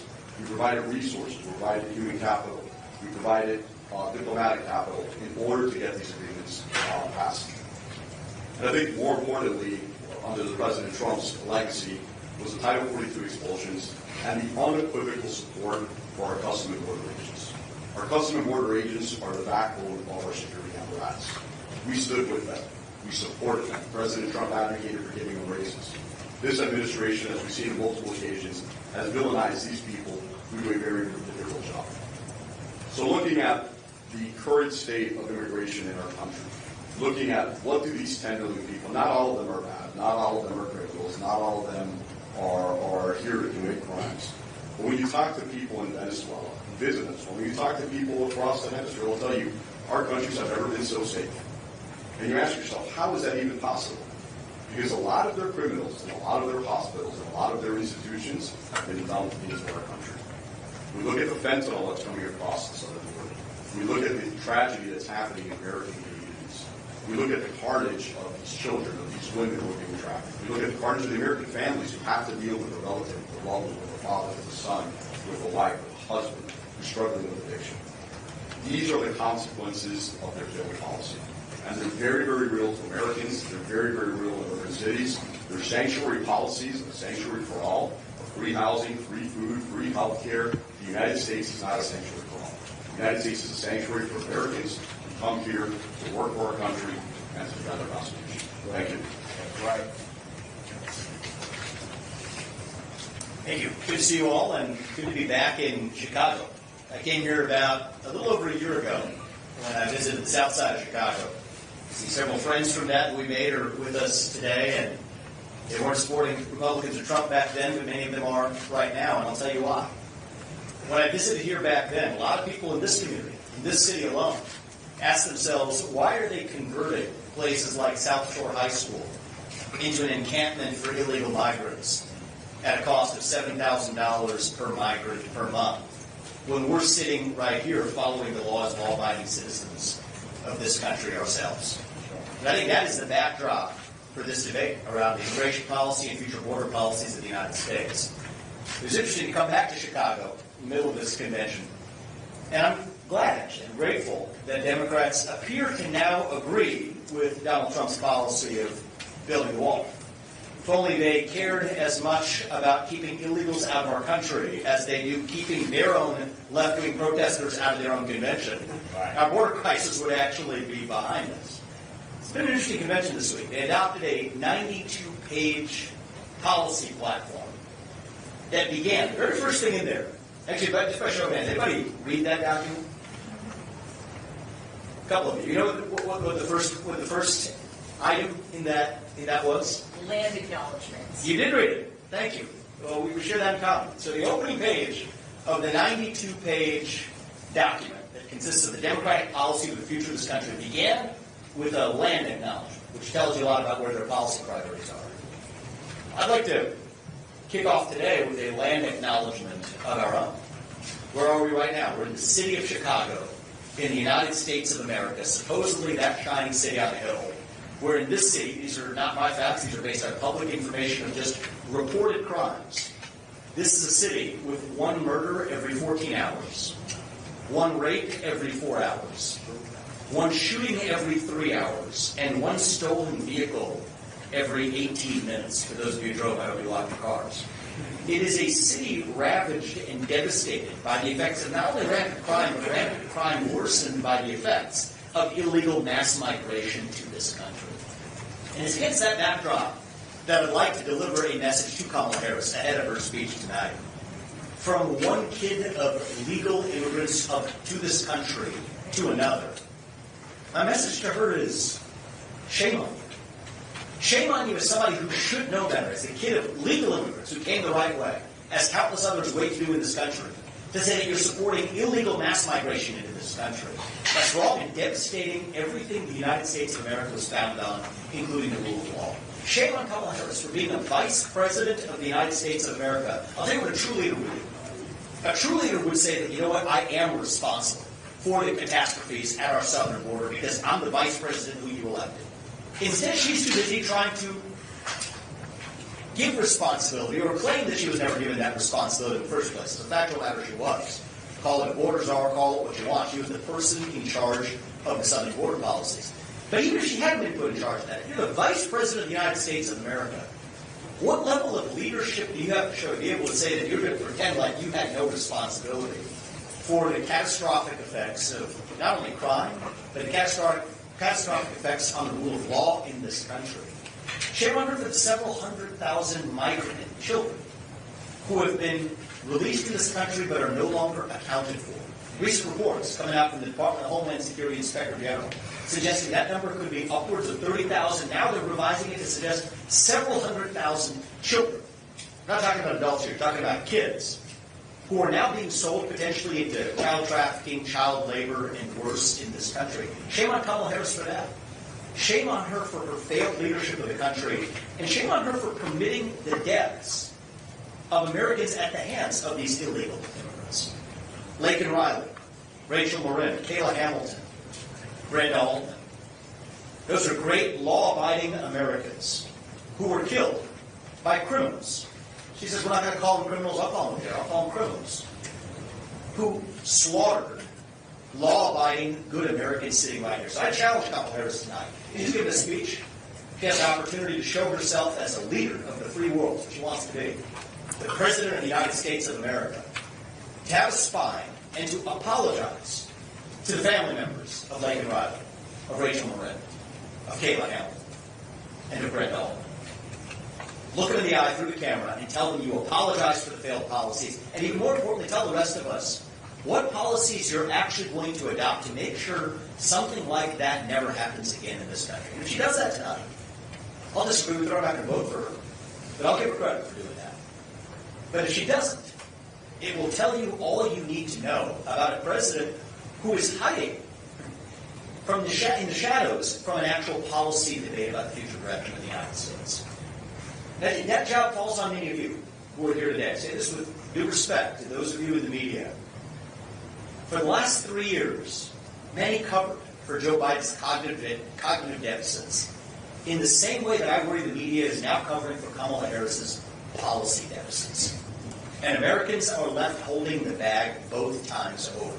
Our voters on both sides, Democrats and Republicans, are robbed of the ability to make a thoughtful decision of who they're actually going to support without knowing what policies they actually stand for. Say what you will about Donald Trump. I'm not asking you to agree with every single policy he stood for.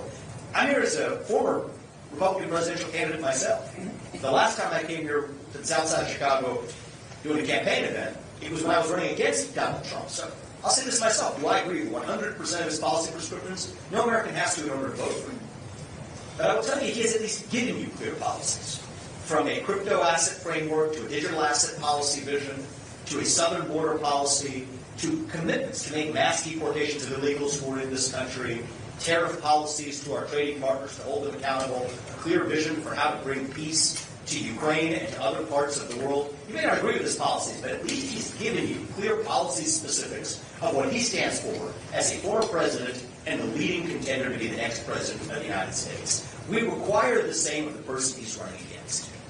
And if we're not willing to ask her those questions of what she stands for and why, then ask yourself why it is that the media would ask those questions of Donald Trump without demanding the same of the person he's actually running against.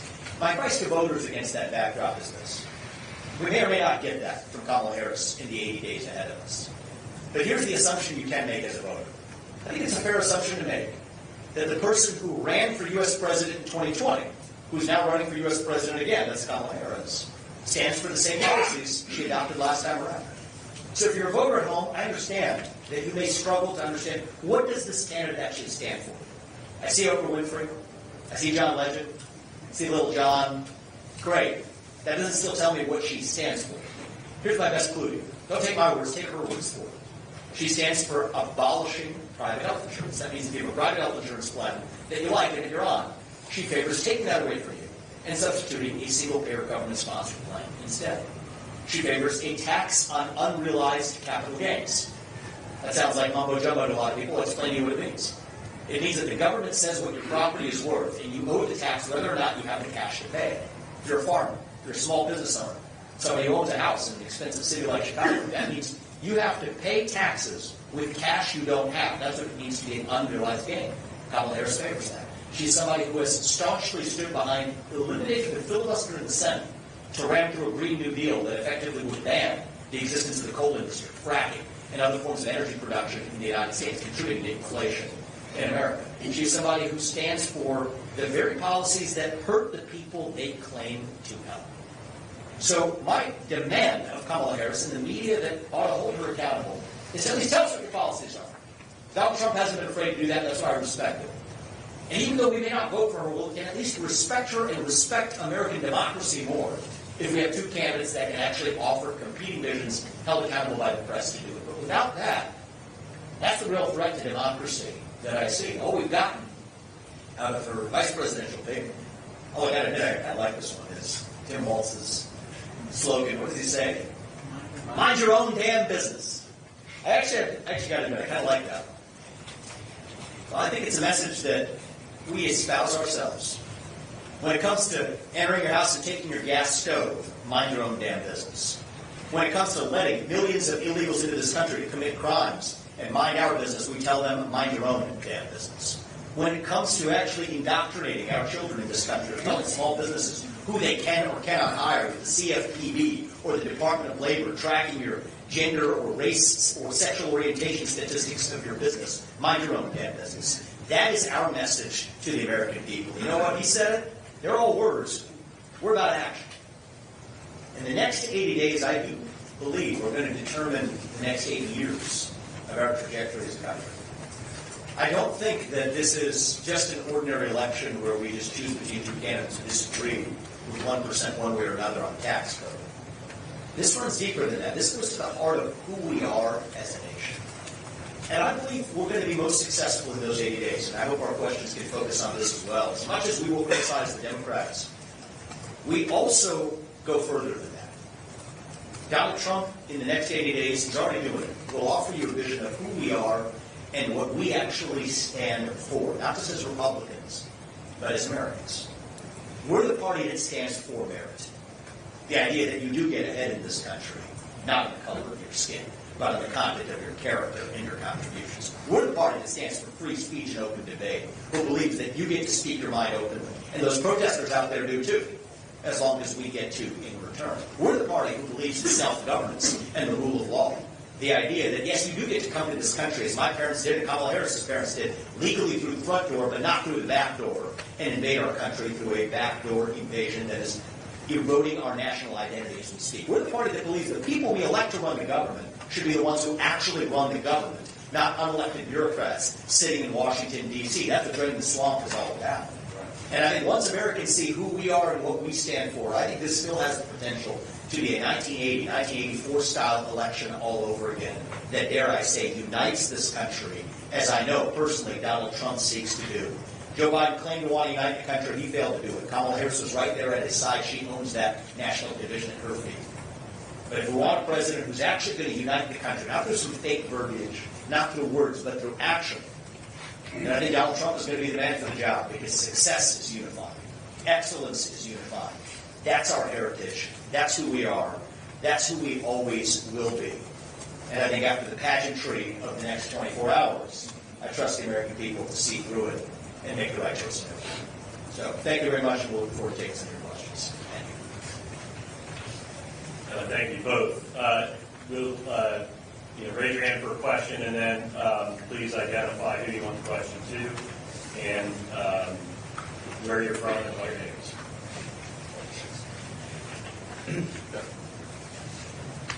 Yeah, I have a question for Vivek. So why is it that the corporate mainstream media is largely giving the Harris campaign a pass on these key issues like inflation, like the border, like crime?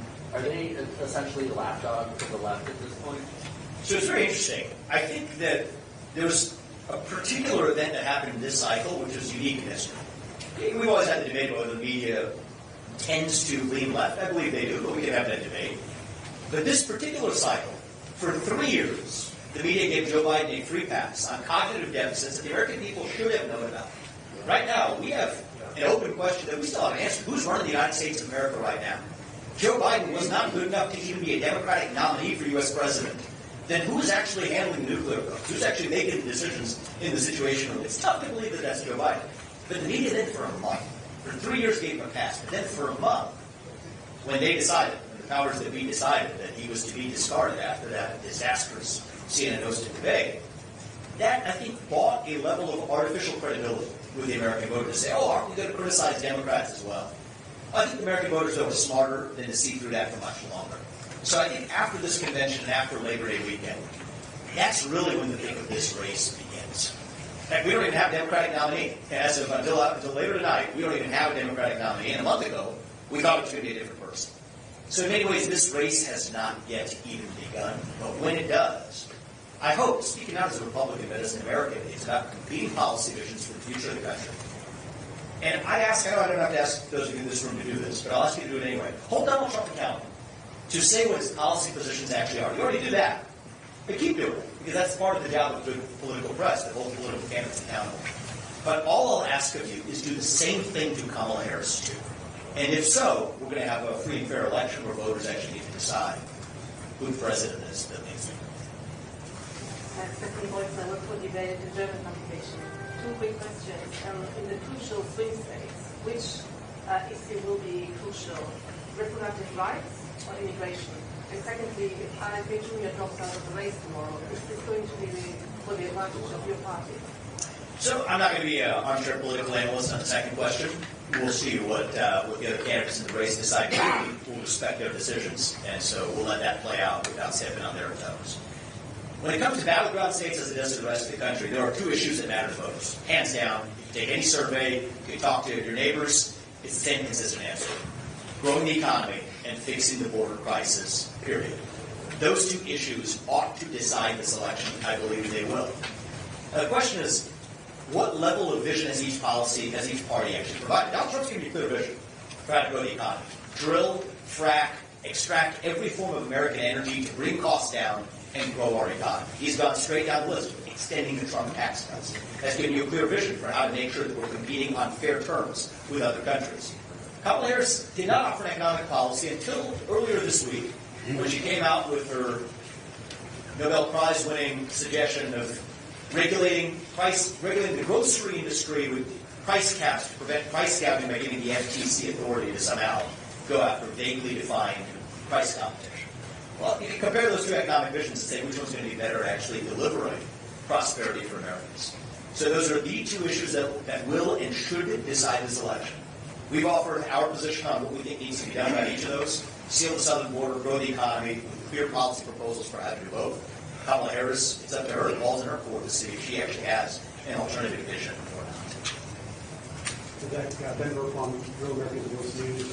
Do a lot of border coverage that's actually just down to the end of Chicago, just a couple blocks from here where they're housing individuals. You see the shift across the inner city. In particular, you've got guys like Tyrone over here, Edward Muhammad, and people all across the inner city of Chicago. We're seeing this shift in New York and places where the Democrats have sent these people. Two things. Is it ironic that they're not celebrating all of these policies that they've had in place for 4 years to invite the invasion into our country? We think that the older voters have been celebrating it. And number two, what's the Trump campaign doing to reach those communities that are Well, I think the first step is to show up. I mean, here we are in Chicago. We're going to be not just in rooms like this, but spending time in the city as well. See Donald Trump going to the Libertarian Party convention, going to the South Bronx. Half the battle, he actually came to Chicago at the National Association of Black Journalists, took some difficult questions in a forum where Kamala Harris was supposed to be, but refused to come. So I think that's half the battle in this country. Not everybody's going to agree on everything. That's America. It's the beauty of America. That's what makes America great. But we have to be willing to engage in the free speech and open debate that we preach about. I'm proud of Donald Trump for doing that in a way that actually many Republicans for years haven't done. If you rewind back to the early 2000s, I don't think we saw Republicans do that the way that we are and Donald Trump is today. Now the ball's in the court of Democrats to say that you want to be defenders of our democracy. Well, part of our democracy is this. The greatest threat to American democracy, I'll tell you what it is. It is the percentage of people who feel afraid to say what they actually think in public. If we close the gap between what people are willing to say at the dinner table and what they say in public, we have our country back. Now, it's not up to us to complain just about the Democrats. It's up to us to practice what we preach. The left wallows in victimhood culture. We're not victims, we're victors. So we practice what we preach. And now through the election, I can commit that every one of us in this movement, Donald Trump included, is going to be showing up not just in the places where he's supposed to, according to partisan lines, but also in the places where you might predict a traditional politician won't show up. And I think that's what shows the courage of a leader who's not just running to lead a party, but running to lead a nation. That's what we deserve. Right there, and then we'll go back there. I've got a question from Mr. Ramaswamy. Are you going to advise President Trump on foreign policy issues? And what particular advice would you give him regarding Ukraine issues? Look, I think Donald Trump, one of the things about him is he is somebody who cares deeply about understanding the issues for himself. And he internalizes and makes the decisions that he believes is best. That's what people deserve. He's a president who's not wielded like a puppet, so we get on the other side. Biden, in some ways, his cognitive deficits, they weren't bugged. They were a feature for the people who managed him. And what I respect about Donald Trump as I've gotten to know him after I left the race is that he's somebody who's intellectually curious. He wants to get all the views before he makes the right decision. And so when asked, not just on the issues you asked about, on a range of other issues, I have and will continue to provide my opinion to him. So what I respect about him as a leader is he collects those views, and then he makes the decision that he believes is right for the future of the country. And that's what we're going to continue to do. Brett Sher, Daily Wire. You come from the finance world. I was wondering if you could comment on the downward revision yesterday by nearly 1 million jobs, and then also Commerce Secretary Gina Raimondo's claim yesterday that she didn't believe those numbers or hadn't heard of them. Yeah, so I think that in fairness, and you see this in the corporate world of public companies a lot too, she said she didn't believe it. My read was she didn't actually know about it. So I think Gina Raimondo, the Commerce Secretary, as best I could tell from her commentary, you guys can probably see and arrive at the same judgment, did not know that we had the largest downward revision of jobs in the United States in 15 years, in a decade and a half. And even she didn't know about it. So I said the people we elect to run the government aren't running the government. The people they're appointing to run those cabinet positions aren't the ones actually running those cabinet positions in those departments either. Now, let's talk about the substance of this. Many of us at the time said that these numbers don't seem credible. You talk to other companies, people in the business world, you don't hear about that pace of hiring to match up to the 819,000 or so jobs that were overstated. And yet now we see those numbers downward revised when you actually see the companies with state tax data and payroll data not matching up to the numbers they reported. And I do think that the same shoe fit the other foot. Right, I'm going to attribute this, where possible, to negligence rather than actual malfeasance. We'll always make the most charitable assumption, and I think that that is the most charitable assumption you can make here. But I do think that there should be far greater accountability in the middle of an election, where Kamala Harris is the sitting vice president, without a fully functioning U.S. president, let's be very honest, that in the middle of that campaign has rolled out not just like different opinions, or not just fluff, but straight out wrong, you could call it fraudulent numbers, lying to the American people about the success of Bidenomics and Kamalanomics. If the same shoe fit the other foot, I have no doubt this would be a scandal. This would be something the political press would be all over, and I think there would be accountability and heads would be rolling, including the likes of the people who lead those multiple cabinet positions. That's not happening now, and I would encourage you to ask yourself why. go there. Can you talk about the Republicans who've been speaking at this DNC over the past couple of days and what your reaction to is to those former congressmen, those former staffers that have stepped up there and pointed the finger at President Trump? I have to say I've had a few other agenda items than following every DNC speech, so I haven't seen the particular speeches that you're referring to. I'm happy to take a look at them. What I would say is one of the things that your question, I'm going to take it based on the premise and assuming that's true. The real dividing line in this country is not really between historical Democrat and Republican. It's not really even between black or white right now. It is between the managerial class, the Gina Raimondos of the world, the people who are offering those false economic statistics from the three-letter agencies in Washington, D.C., and the everyday citizen, who is left holding the bag. Many of them holding the bag are Democrats. And my message to those Democrats is, you know what, you may not agree with every policy that Donald Trump supports or the Republican Party has historically supported, but you can agree with enough of what we say, and you know, we're going to tell you what we believe 100% of the time. And just ask yourself, who's actually going to make your life a little bit better? Who's going to actually make sure that you are able to afford to put food on the dinner table? Who's going to make sure that your kids aren't killed by an illegal immigrant coming across this country? Who's going to better restore national pride in our country? Who's going to better deliver world peace and keep us out of World War III? Go with the person who did it for 4 years, rather than the person who actually took us in the opposite direction for the last 4. And so, you know what, are some Democrats going to support Donald Trump, just as some people who may have called themselves Republicans may claim to support Kamala Harris? Sure. I think it's an opportunity for us to say that we don't care about these historical partisan tug-of-war battles. What we care about is actually serving the American people. That's America First is actually all about. America First includes all Americans. That's been Donald Trump's message. That's our message that I think is going to lead us to victory in November. Kamala Harris's tagline has become, "I'm speaking," even though it's about 4 years old at this point. That being the case, is she really speaking? She hasn't spoken. She's not going to be a debate as it seems right now. She's not doing a sit-down interview with the press. She's not speaking directly to Americans as much as she should as a presidential candidate. So does she need to consider changing her tagline? Well, look, I think that if that's her tagline, in some ways it's Orwellian. So whether she changes it or not, I think she actually should stay right on course, because in many ways the party that preaches diversity opposes diversity of thought. The party that preaches inclusion wants to create a culture of exclusion where certain views aren't welcome. The party that preaches free speech wants censorship. And the party that says I'm speaking isn't actually saying anything of substance when they're actually speaking. I think this is an interesting year, and I don't say this in a critical sense, just in a reflective sense. It's an interesting year for introspection in the press.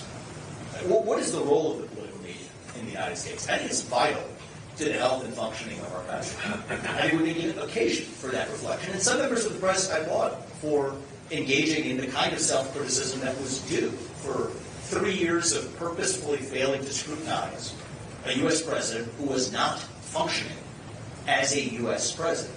There were self-interested reasons for the come to Jesus moment after that debate in June. But I think that that's an occasion now to step back and reflect on whether or not we're going to hold Kamala Harris to the same standard of offering her clear policies for the future of the United States as we hold Donald Trump. If we do, I don't care who wins, the country's going to be better off for it. But that isn't happening right now. And I think that, too, is part of what a free and fair election looks like. It's free and fair to the voters to be able to have the information to actually make a decision. This is being decided right now on a vibe.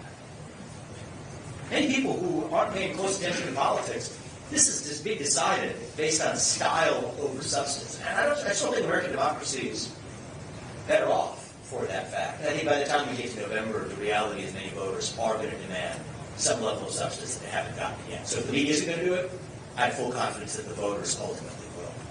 Right here. Thank you, Vivek. Travis Gilmore with the Epoch Times, and this question is for both of you gentlemen. Customs and Border Patrol agents tell us that these illegal immigrants, there's a high number of military-age men from around the world, including from China and the Middle East. How do we stop this? And also, is the influence of fentanyl a form of criminal or chemical warfare? Well, the second question, yes. President Trump was close to signing an agreement with the Chinese Communist Party that ends the precursor chemicals that ultimately lead to the importation of fentanyl. Unfortunately, Biden-Harris has not pursued the same line, trying to end the fentanyl, the precursor chemicals that are coming out of China. But the military-age men, I think it's very important for people to understand there are visa-less flights from many state sponsors of terrorism to our hemisphere. You can get on a plane in Cuba, you can get on a plane in Tehran, end up in the Western Hemisphere, and work our way to our southern border. It's not the migrant that most people would consider, most people would historically encounter, that it's someone from a Central American country coming to the United States looking for economic opportunity. A lot of these military men are not even coming from our hemisphere. They're coming from China. They're coming from Sub-Saharan Africa. They're coming from Southeast Asia. We have no idea what their intentions are. And we have no idea how a person who lives in object poverty is able to finance a flight into Nicaragua or into Venezuela in order to come up to our southern border. I think these are really tough questions that the media should start asking. Who are these people who are landing in Nicaragua? Who are these people who are landing in Venezuela? Why do we have direct flights twice a week from Tehran to Caracas?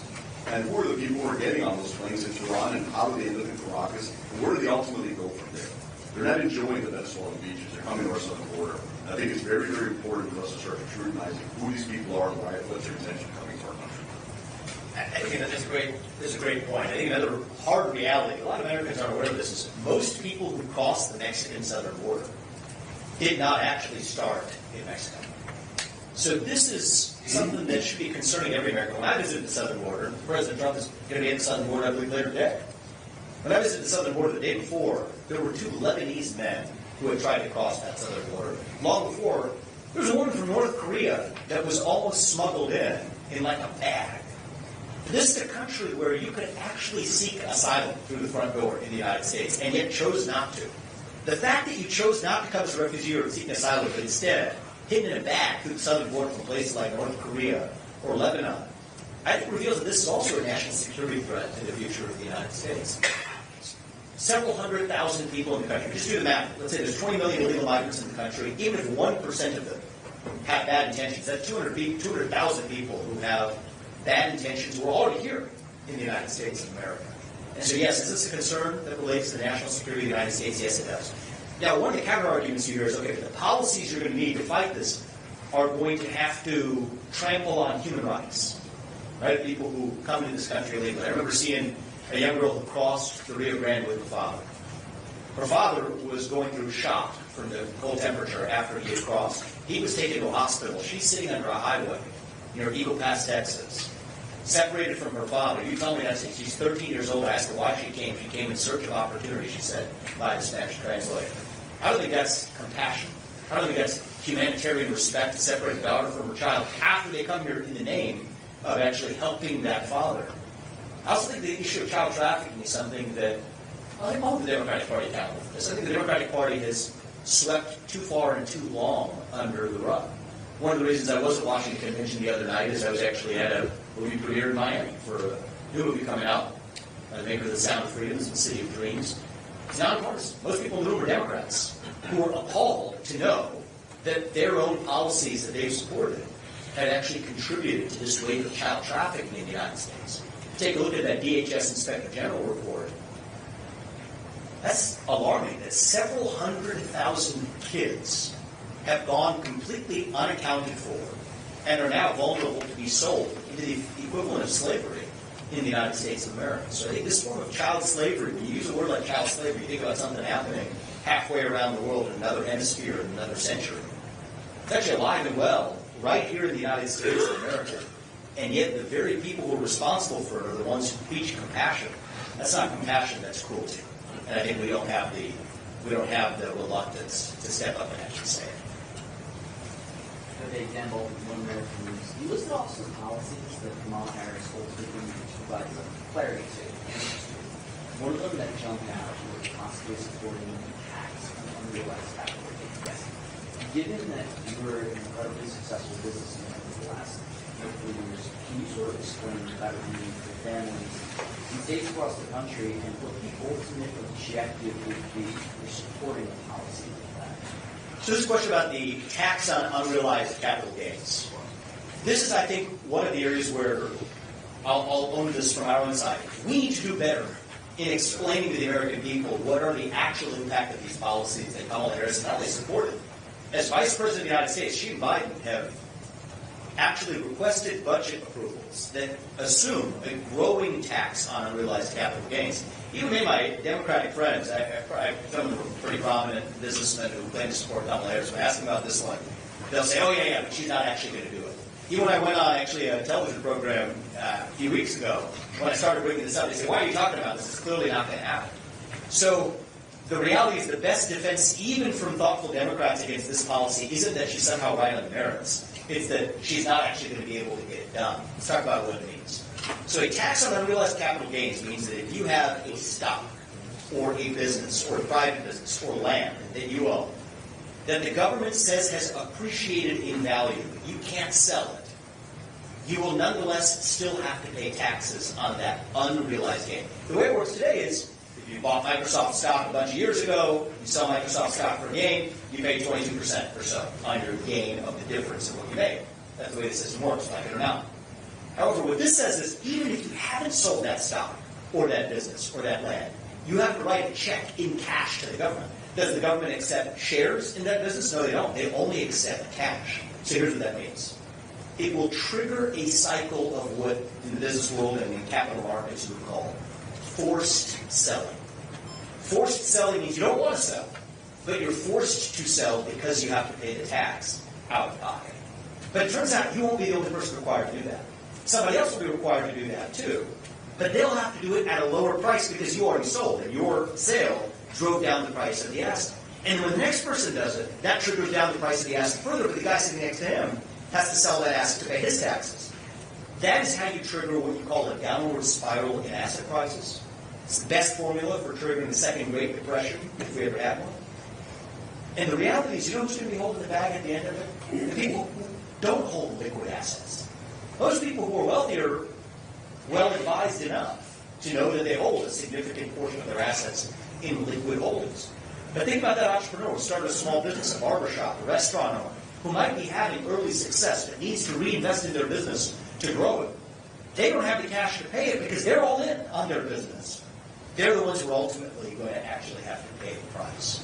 So it's just another example of how the failed economic policies, this isn't just verbiage, she supported this as presidential candidate, she supported as the vice president of the United States, trying to ram through a budget that contained it. Elizabeth Warren and Bernie Sanders agree with her. And the only reason I respect the likes of Elizabeth Warren and Bernie Sanders more than I respect Kamala Harris, I disagree with them on their policies equally, because they're the same policies. But the reason I respect the likes of Bernie Sanders more is at least he's actually willing to still stand behind his own policy proposals. And the only thing worse than somebody who believes the wrong thing is somebody who advances the wrong policies while actually believing nothing at all. And I think that's what we're getting with Kamala Harris today. Take a couple more questions and then we'll wrap. Right there in the back. Yeah. Thank you. Do you think Kamala Harris' administration should be able to end the two wars that the world is facing right on the Middle East and Ukraine? I think Kamala Harris does not understand what it's going to take to end those two wars because she was vice president of the United States while those two wars came into existence under preventable conditions. Which, as Brian said, this isn't some other president, as she might have you pretend to be. She is part of the very administration that has brought you two wars that did not exist under Donald Trump. And their predecessor, Barack Obama, we heard from earlier at the Democratic Convention, was the guy who took us nearly to the brink of armed conflict with North Korea before Donald Trump de-escalated as well. So, one issue, and I think for anybody at home who's a single-issue voter on this, if you're a single-issue voter on staying out of World War III, if you're going to pick one issue to be a single-issue voter on, it's a pretty good one. There's one president who has demonstrated a track record for keeping us out of major armed conflict. And other than that, frankly, this is bipartisan. Look at every other president in the 21st century. Bush, Biden, Barack Obama, Donald Trump. Take your pick of which one you want in terms of stability and peace in the world. The answer is head and shoulders clear. So even if you disagree with Republicans on a lot of things, you want to stay out of World War III, I think the answer is really clear. You want a president who's strong, who's tough, who on the outside seems unpredictable, but that's actually an asset because it's grounded in a vision to protect the United States of America that our enemies can actually fear rather than exploit. And the policies that Kamala Harris campaign is on economic front is proposing, are they taking the U.S. away from the capitalist economy? Well, Kamala Harris, again, supports openly socialist policies in the United States. Again, I go back to why I respect Bernie Sanders more than Kamala Harris. They're both socialists. The only difference is Bernie Sanders is honest about wearing that actually as a label that he accepts as Democratic socialist. Kamala Harris supports the same kinds of policies, taxes on unrealized gains, price controls, in industries like the grocery sector. It's an odd industry to pick for price controls. You look at major supermarket chains. Anybody have an idea what the profit margins are of most publicly traded supermarket chains? 2% or less. Low single digits. So that's an odd market to pick to say that that's really where the price gouging is happening. And I do think it's unsurprising when you do have professional politicians who have never signed the front of a paycheck, only ever signed the back of one from the public to their bank account, that they implement economic policies that put less money in the bank account of those very taxpayers and Americans who are funding their existence. That's what you get with Kamala Harris, what you got with Joe Biden. One of the reasons I like Donald Trump, as Canada always have, is say what you will, at least he's a businessman. He's somebody who has built actual value in the private sector. And it's not surprising that Canada's actually created value in the private sector, has more sensible economic policies that will allow other Americans to follow that path, rather than those that go the direction of I would say, socialism or worse, pro-Soviet style economic direction here. Last question. We'll last two. Oh, you go, then you go. Thank you. You were one of the people who predicted that Biden would be replaced, and I wonder, what do you think of this honeymoon phase, as you called it, of Kamala Harris? When is this going to end, and how it's going right now? And also, do you think there could be a chance that Kamala Harris could be replacing Biden as a president, as there are some rumors of that? Thank you. So I believe in tracking the incentives. Most people act according to their incentives. I think the Democratic Party acted according to its incentive by scheduling a debate as the earliest ever presidential debate in recorded televised history of presidential general election debates in the United States. Why did they do it? It was obvious. They wanted to float a trial balloon, test Biden, and see how he did. He performed poorly. They swapped him out. This was the stuff of what the media called conspiracy theories a year ago or even 6 months ago, and it played out exactly as reality. And the truth is, playing this forward, one of the risks for us is we get distracted by the shenanigans on the other side. Are there more shenanigans to come? I have no doubt there will be. And I have my own opinions on what some of those could be. But it doesn't matter. Because the way we're going to win this election isn't by worrying about the other side. It is going to be by offering our own vision for who we are and what we actually stand for. The more we do that, the more likely we are to win. That's where my focus is. So I think, are there going to be some other surprises that the other side pulls between now and November? The answer is yes. When should the honeymoon phase end? I propose this weekend. Okay, once I do the speech. Maybe we want John Legend for the honeymoon. Okay, give you some slack there. But how about after this weekend? Maybe even after Labor Day. Give you guys a little bit of extra time. But after Labor Day, let's turn the page and have a real election. That's what I propose. Right there in the back, we'll close with that. Hi, so Ann Bryson with CBS News. As a candidate, you yourself visited the northern border. Some recent reporting and upticks at the northern border, and I'm curious, does former President Trump have plans to visit the northern border, or, and this is also for Carlos as well, any insight you can provide on what you saw there and just reflect on those visits? So the question was about the northern border, and I'll answer it the same way I answered the last question, which was about partisan politics. It comes down to incentives. So if you are somebody coming from China or Lebanon to cross the southern border, and then you see the possibility of Donald Trump coming back to office and completing the southern border wall and moving U.S. resources to the southern border, what are they starting to do? They're starting to skate to where the puck is going. To say that, you know what, the sophisticated ones might say they're going to go to the northern border, enter Canada, and then come down by the Canadian border.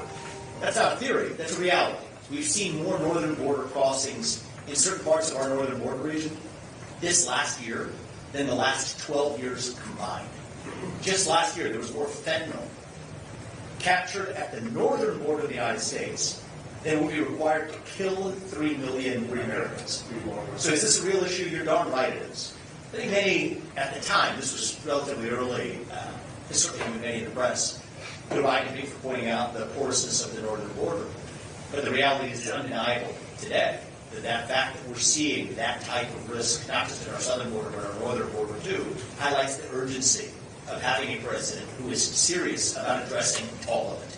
So in terms of the exact tactics, what I love about Donald Trump is he's a pragmatist. It's a lot easier to build a wall on the southern border physically than it is on the northern border.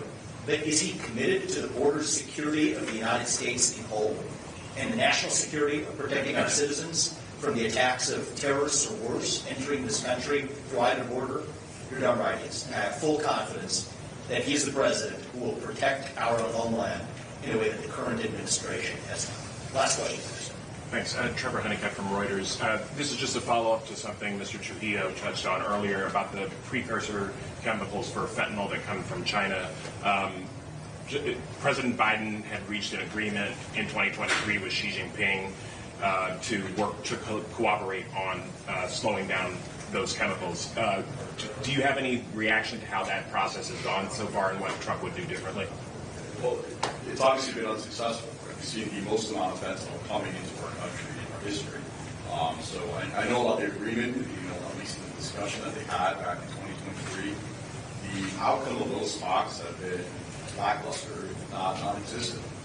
President Trump, as he tried to do in 2020, during the middle of the COVID pandemic, coming out of office, is really put pressure on the Chinese. And what do the Chinese care about is money? Similar to how we did it with tariffs and other trade policy in order to put real pressure on enforcement mechanisms in China to stop precursor chemicals from coming into Mexico mostly and then up our southern border. It's the same strategy you have to put forward.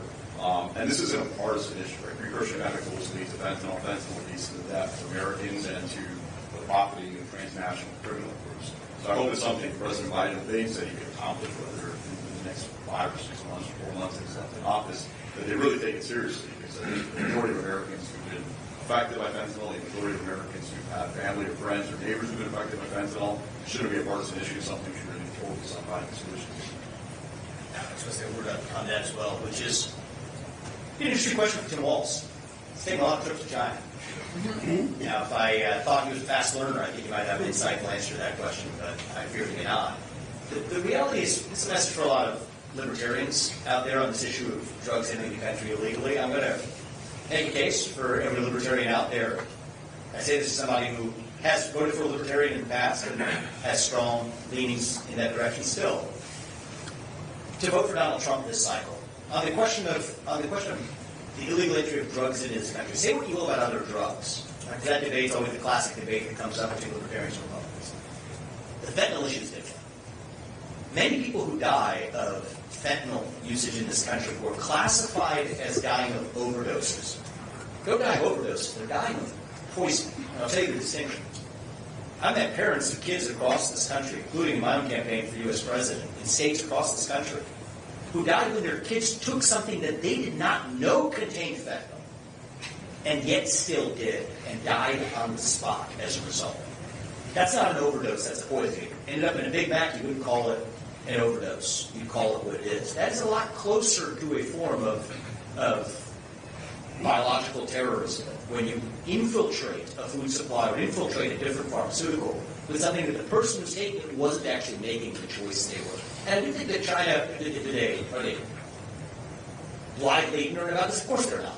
They're providing the precursors to synthetic fentanyl to Mexican drug cartels that are pumping that across our own southern border, exploiting the very policies brought to you by the current administration that's in charge. Just as I challenge Kamala Harris to apologize to the parents of Lainey Riley and countless other Americans, innocent Americans who were killed by illegals who crossed the southern border, who were murdered by illegal aliens who crossed the southern border. I also challenge her to apologize to the parents of children, including those parents who I've met across this country, dying of fentanyl, who had illegally crossed our own southern border as well. That's what a true leader does. And what I'll say in closing before we wrap this up is that the advice to our own side that I do to my own kids, the person who's most responsible for your own success in life, whether you achieve something or not, I say this to myself as somebody running for president last year, the person who's most responsible for whether or not you achieve your goal in life is you. Are there other factors that matter? Are we playing on an even playing field? No, we're not. We have a media landscape that is applying completely different standards to Donald Trump than they have to Kamala Harris. We have a prosecutorial system that continues to put pressure. One president who has, I think, been the victim of political persecution of a scale we have not seen in modern American history. We're playing on an even playing field. No, we're not. But nonetheless, we're going to win this because of who we are and what we stand for. We as Republicans, unlike the left-wing victimhood narratives that you heard the other night, every speech you hear at the DNC, I think we're going to hear more of it tonight. is laced with this victimhood narrative. Well, you know what? We're not victims. We are victors. That is who we are. Excellence is unifying. Excellence is our heritage. That's what you hear from Donald Trump on the campaign trail. That's what's going to win us this election, is reviving who we are as Americans. And whether or not you agree with every policy Donald Trump or another Republican has supported, if you want to actually revive our national identity, revive national pride in this country, and revive who we are, address that mental health epidemic in this country that causes so many people to turn to those illegal drugs that contain fentanyl in them. This is a psychological epidemic upstream of that. Vote for the president who's actually going to stand for who we are. Stand for who we are without pride, without apologizing for it. And I think the clear answer to that question is Donald Trump in November. Put him back in the White House. And I say this as somebody who ran against him last year. I still say this now.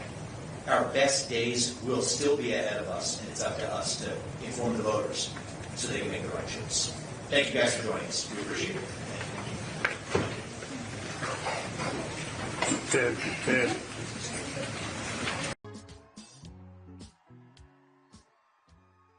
You guys ready to win this thing? We're 12 days away from the biggest victory in American history. Let's not make it small. A landslide minus some shenanigans is still a victory, and that's what you all are going to deliver in the state of Arizona. I got 3 words for you. Vote, vote, vote. Get it done for President Trump, all right? We're just getting warmed up today. Love it. We are in the middle of a war in this country. I don't use that word lightly. Our enemy is not our fellow citizen. It is an ideology. There's no middle ground here. Either you believe in censorship or you believe in free speech. You cannot have both. Either you believe in merit or you believe in group quotas. You cannot have both. Either you believe in American exceptionalism or you believe in apologizing for who we are. You cannot have both. And right now, more than ever, we need a commander-in-chief who will lead us to victory in that war.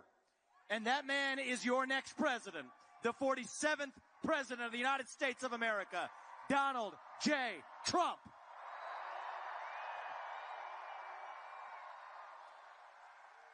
If you want to seal the border, vote Trump. If you want to restore law and order in this country, vote Trump. If you want to grow the economy in this country, vote Trump. If you want to stay out of World War III, vote Trump. If you want to revive national pride in this country, vote Trump. If you want to make America great again, vote Trump. This is the choice we face. You know, Tim Walz, Kamala Harris walking around. I'll tell you, I hope when we deliver that victory on November 6th, the Democratic Party learns once and for all that identity politics doesn't work. You get rotten leaders at every time when you use race and gender to select somebody for their job. And I'm actually talking about Tim Walz this time, by the way. It doesn't work in any direction at all. You know, you got kids coming in, they'll say, oh, he went in as a boy, now he identifies as a girl. It's like what happened at the top of the Democratic ticket. This thing was a coup all the way down. The Democratic Party has now become the party of censorship, has now become the party of war, has now become the party that is hostile to the working class in this nation. But it doesn't have to stay that way. You know, President Trump often says this, and he's right, that we are a nation in decline. That's what we've become. But it doesn't have to stay that way. We don't have to be at the end of the ancient Roman Empire. We don't have to be this nation in decline. We still can be a nation in our ascent. A nation whose best days are actually still ahead of us. Still a country where we will look our kids in the eye and mean it when we tell them that you get ahead in the United States of America with your own hard work, your own commitment, your own dedication, and that you know what? You are free to speak your mind at every step of the way. That is the American dream. That is what we are running to. That is how we will make America great again. Our founding fathers, make them proud. 2024 is our 1776. That's going to require a sacrifice of all of you. I'll be honest with you, I don't love early voting. I never have. I believe we need single-day voting on Election Day as a national holiday with paper ballots and government-issued ID to match the voter file. That's what I believe. That's what Donald Trump believes. But let me tell you something. You got to play by the rules we have in order to change the rules to what they should be. So I'm asking you, as Republicans, yes, we may not like early voting, get out there and do it anyway, because we have an election to win and a country to save. Our founding fathers, they made a sacrifice. There were 56 men who signed the Declaration of Independence. What happened to them? Might ask yourself exactly. 12 of them had their homes ransacked and burned to the ground by the British. 5 of them were captured by the British and tortured until their deaths. 9 of them died in the American Revolution. 3 more of them had their own kids die in the American Revolution. They didn't do it for them. They did it for us, so we could be here 250 years later, enjoying the blessings of liberty in the greatest nation known to the history of mankind. And we're not about to squander it for them. 2024 is our 1776, and I mean it when I say this. I think Donald Trump is the George Washington of our moment. They shot at George Washington when he crossed the Delaware. They missed when they tried for Donald Trump, too. This time around, we're not messing this up for our country. And I'm asking you, you guys do your part. Donald Trump's going to do his, and we will make sure that our best days are still ahead of us, that we restore that American dream, that we restore that belief in the impossible, that we are the unafraid, the explorers, the pioneers who nobody was going to stop. That is what won us the American Revolution. That is what reunited us after the Civil War. That is what won us 2 world wars and the Cold War. That is what still gives hope to the free world. And if we can revive that dream over group identity and victimhood and grievance, then nobody in the world, not a nation, not a corporation, not a virus, not China, and certainly not Kamala Harris or Tim Walz is going to defeat us. That is what American exceptionalism is all about, and that is what we will revive to save this great nation. Thank you all. God bless you and your families, and may God bless our United States of America. Do not stop fighting until we get this job done. Thank you, guys. God bless.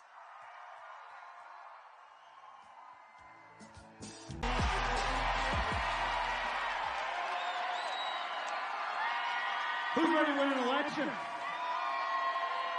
Let's bring this thing home in 12 days, guys. We don't have a lot of time. And we're about to do this. This isn't going to be small. This is an opportunity for a historic landslide that actually unites this country. I'm listening to the old man, Joe Biden, the other day. What's he saying? Lock him up. I think he wanted the Democrats to think he was talking about Donald Trump, but he was really talking about Barack Obama for getting him off the top of the stage. These people, I hope they learned their lesson, you know? You do it this badly. On November 6th, I hope they wake up and realize that identity politics never works in America. When you select somebody for their race and gender, it always ends up being a disaster. And I'm actually talking about Tim Walz this time, which is, it goes both ways. We're in the middle of a national identity crisis. I've said that since day one. We need a commander-in-chief who's going to lead us back to who we are. Faith in God, patriotism, hard work, family. These things have disappeared only to be replaced by these new religions of wokeism or transgenderism or climatism or COVIDism. Depression, anxiety, fentanyl, suicide, you name it. We are hungry for what it means to be an American. What does it mean to be a citizen of this nation in the year 2024? It means we believe in the ideals of 1776. It means we believe in merit. That the best person gets the job regardless of their skin color. That you get ahead in the United States, not on the color of your skin, but on the content of your character and your contributions. That's why we're done with the DEI regimes, the quota regimes. That's what Donald Trump's bringing to the White House. It means we believe in the rule of law. And I say this like many of you in the audience. I say this as the kid of legal immigrants to this country. That means your first act of entering this country cannot break the law. And that is why if we've had the largest influx of illegal aliens into this country in American history, We will have the largest mass deportation in American history. That is not racist.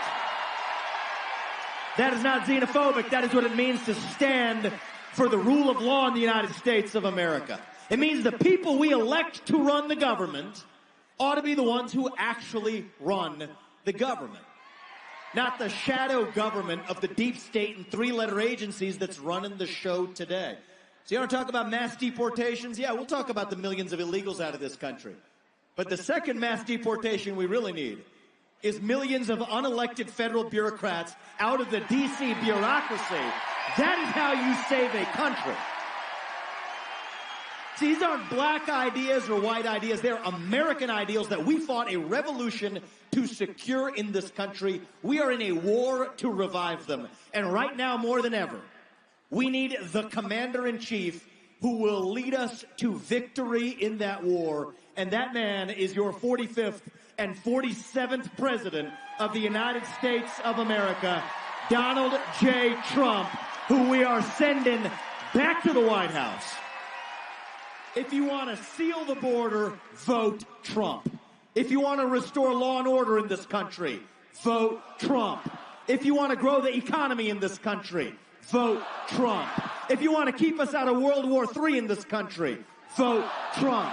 If you want to revive national pride in this country, vote Trump. If you want to revive our national identity in America, vote Trump. And if you want to make America great again, vote Trump. This man will be the one who actually unites our country. We don't have to be this nation in decline that we've become. We're not at the end of the ancient Roman Empire. We don't have to be. We still can be a nation in our ascent, but we're going to have to wake up and make it so. It's not happening automatically. We're counting on you to do it. Nevada, get out there. I got 3 words for you. Vote, vote, vote. Give it to you real straight. I don't like early voting. I don't. I'm not a fan of it. I think in this country we need single-day voting on Election Day as a national holiday with paper ballots, government-issued ID to match the voter file, and English as the only language that appears on a ballot. That's what I think we need in this country. All right? But in order to get there, we got to actually win the election. You have to be able to win by the rules we have in order to change them to what they should be. So this one time, I don't love it, but this one time, do what we need to do to win. Vote early, play by the same rules as the other side. We play to win this time. We're not messing around. We're not going to be victims. We are going to be victorious. That's what our founding fathers did. That's what we're about to do in 2024. You see, 2024 is our 1776. I'll tell you a story. It's a story about the Democrat-led media that called him a traitor. They called him a dictator. They said that he would be an embarrassment on the world stage until a man took a gun and put a bullet in his body. And I'm actually talking about Abraham Lincoln. It's actually true. The first Republican president, it was the Democrat-led media that said those things about him 160 years ago, and yet here we are now. I truly believe Donald Trump is the George Washington of our moment. It is our 1776 in this country. They shot at him while he was crossing the Delaware, too. Didn't work with George Washington just like it didn't for Donald Trump. But this is our last chance as a country, especially my generation. I'm 37 years old. I was the youngest. I'm 39 now. I was 37 when I ran for U.S. president as the youngest person ever to run for president as a Republican. And I'll tell you what's going on with our generation, right? We're lost. We're hungry for a cause. We're hungry for purpose and meaning and identity at a time in our history where we've lost the things that used to ground us. All right, so the left will feed us their poison of race, gender, sexuality, and climate. And on November 6th, when we wake up to run to our own vision. Individual, family, nation, and God beats race, gender, sexuality, and climate if we have the courage to stand for our own vision. We're not just running from something, we are running to something. So this year when we deliver, and I'm going to use the L word, deliver a landslide, I hope, God willing, on November 5th. Then we wake up on November 6th to a new country. November 5th is not the destination, it is the start line. It is the start line for the revival of our country. If we don't get this before my kids are in high school, my older son's 4 years old. I was with him this morning before being with President Trump in Phoenix, and then we came here. I'm going to be back with him tonight. If he's in high school before we get this right, I don't think we have a country left. That's the time horizon we're working with. But this is our chance to do it. Donald Trump's going to do his part. I promise you that. Every one of the other people on the stage, they're going to do their part. But I am now asking you to do yours, to make a sacrifice for our country in our hour of need, just like our founding fathers did. There were 56 men who signed the Declaration of Independence. I don't know what happened to them. We don't often ask. 12 of them had their homes ransacked and burned to the ground by the British. 5 of them were captured by the British and tortured until their deaths. 9 of them died in the American Revolution. 3 more of them had their own kids die in the American Revolution. They didn't do it for them. They did it for us so we could be here 250 years later enjoying the blessings of liberty in the greatest nation known to the history of mankind. And I refuse to be the generation that squanders it.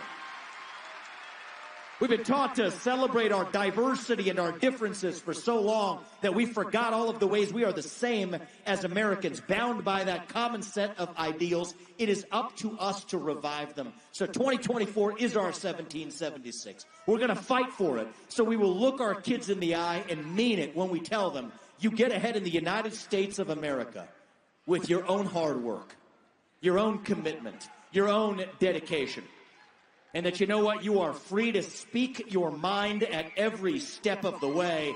That is the American dream. That is what we are running to. That is what won us the American Revolution. That is what reunited us after the Civil War and World War I and World War II and the Cold War. That is what still gives hope to the free world.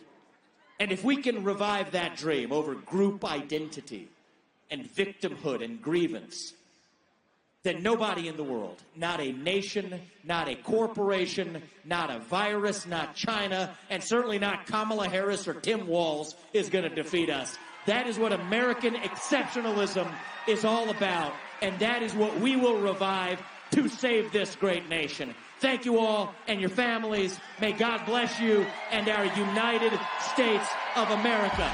Do not stop fighting, guys. Let's get this done. Thank you. I'll tell you something, I don't follow the polls, I don't follow the pundits, but I follow the energy. And this does not feel like second place energy in here tonight. I had a friend of mine, smart guy, he's a billionaire, texted me this morning. And he said, why the hell are you guys wasting your time in New York City instead of going to a swing state? You want to know what I told him? I said, welcome to 2024. New York is a swing state.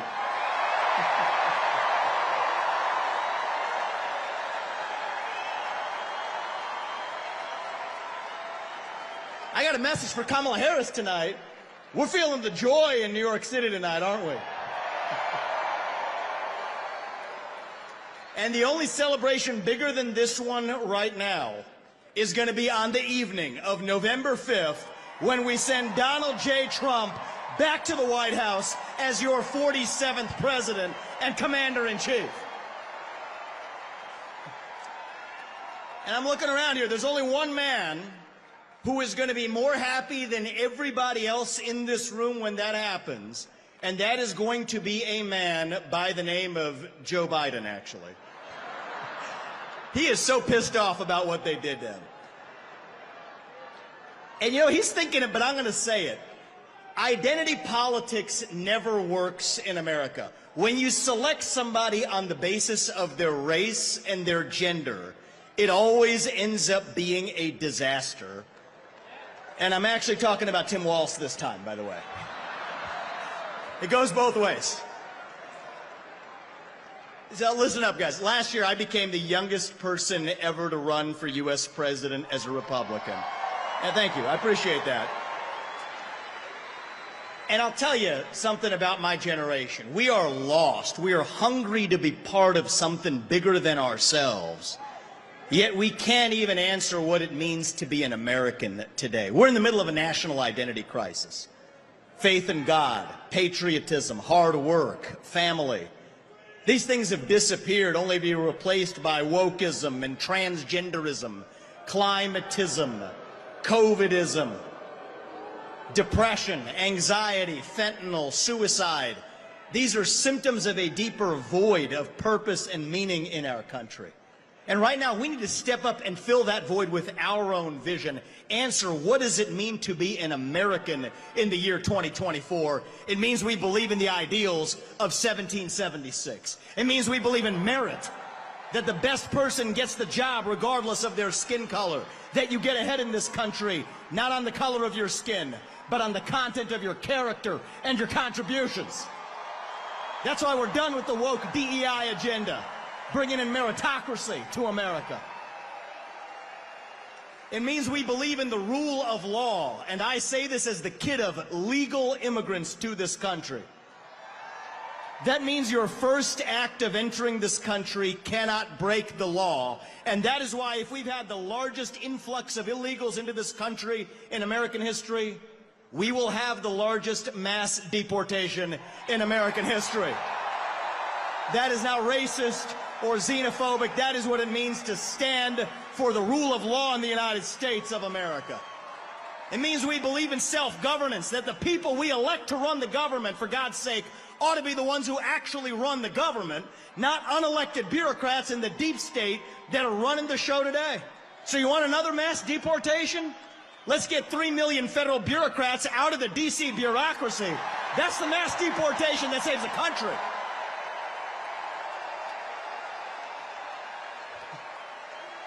What does it mean to be American? It means we have elections we can trust and believe in, and that means single-day voting on Election Day as a national holiday with paper ballots and government-issued ID to match the voter file.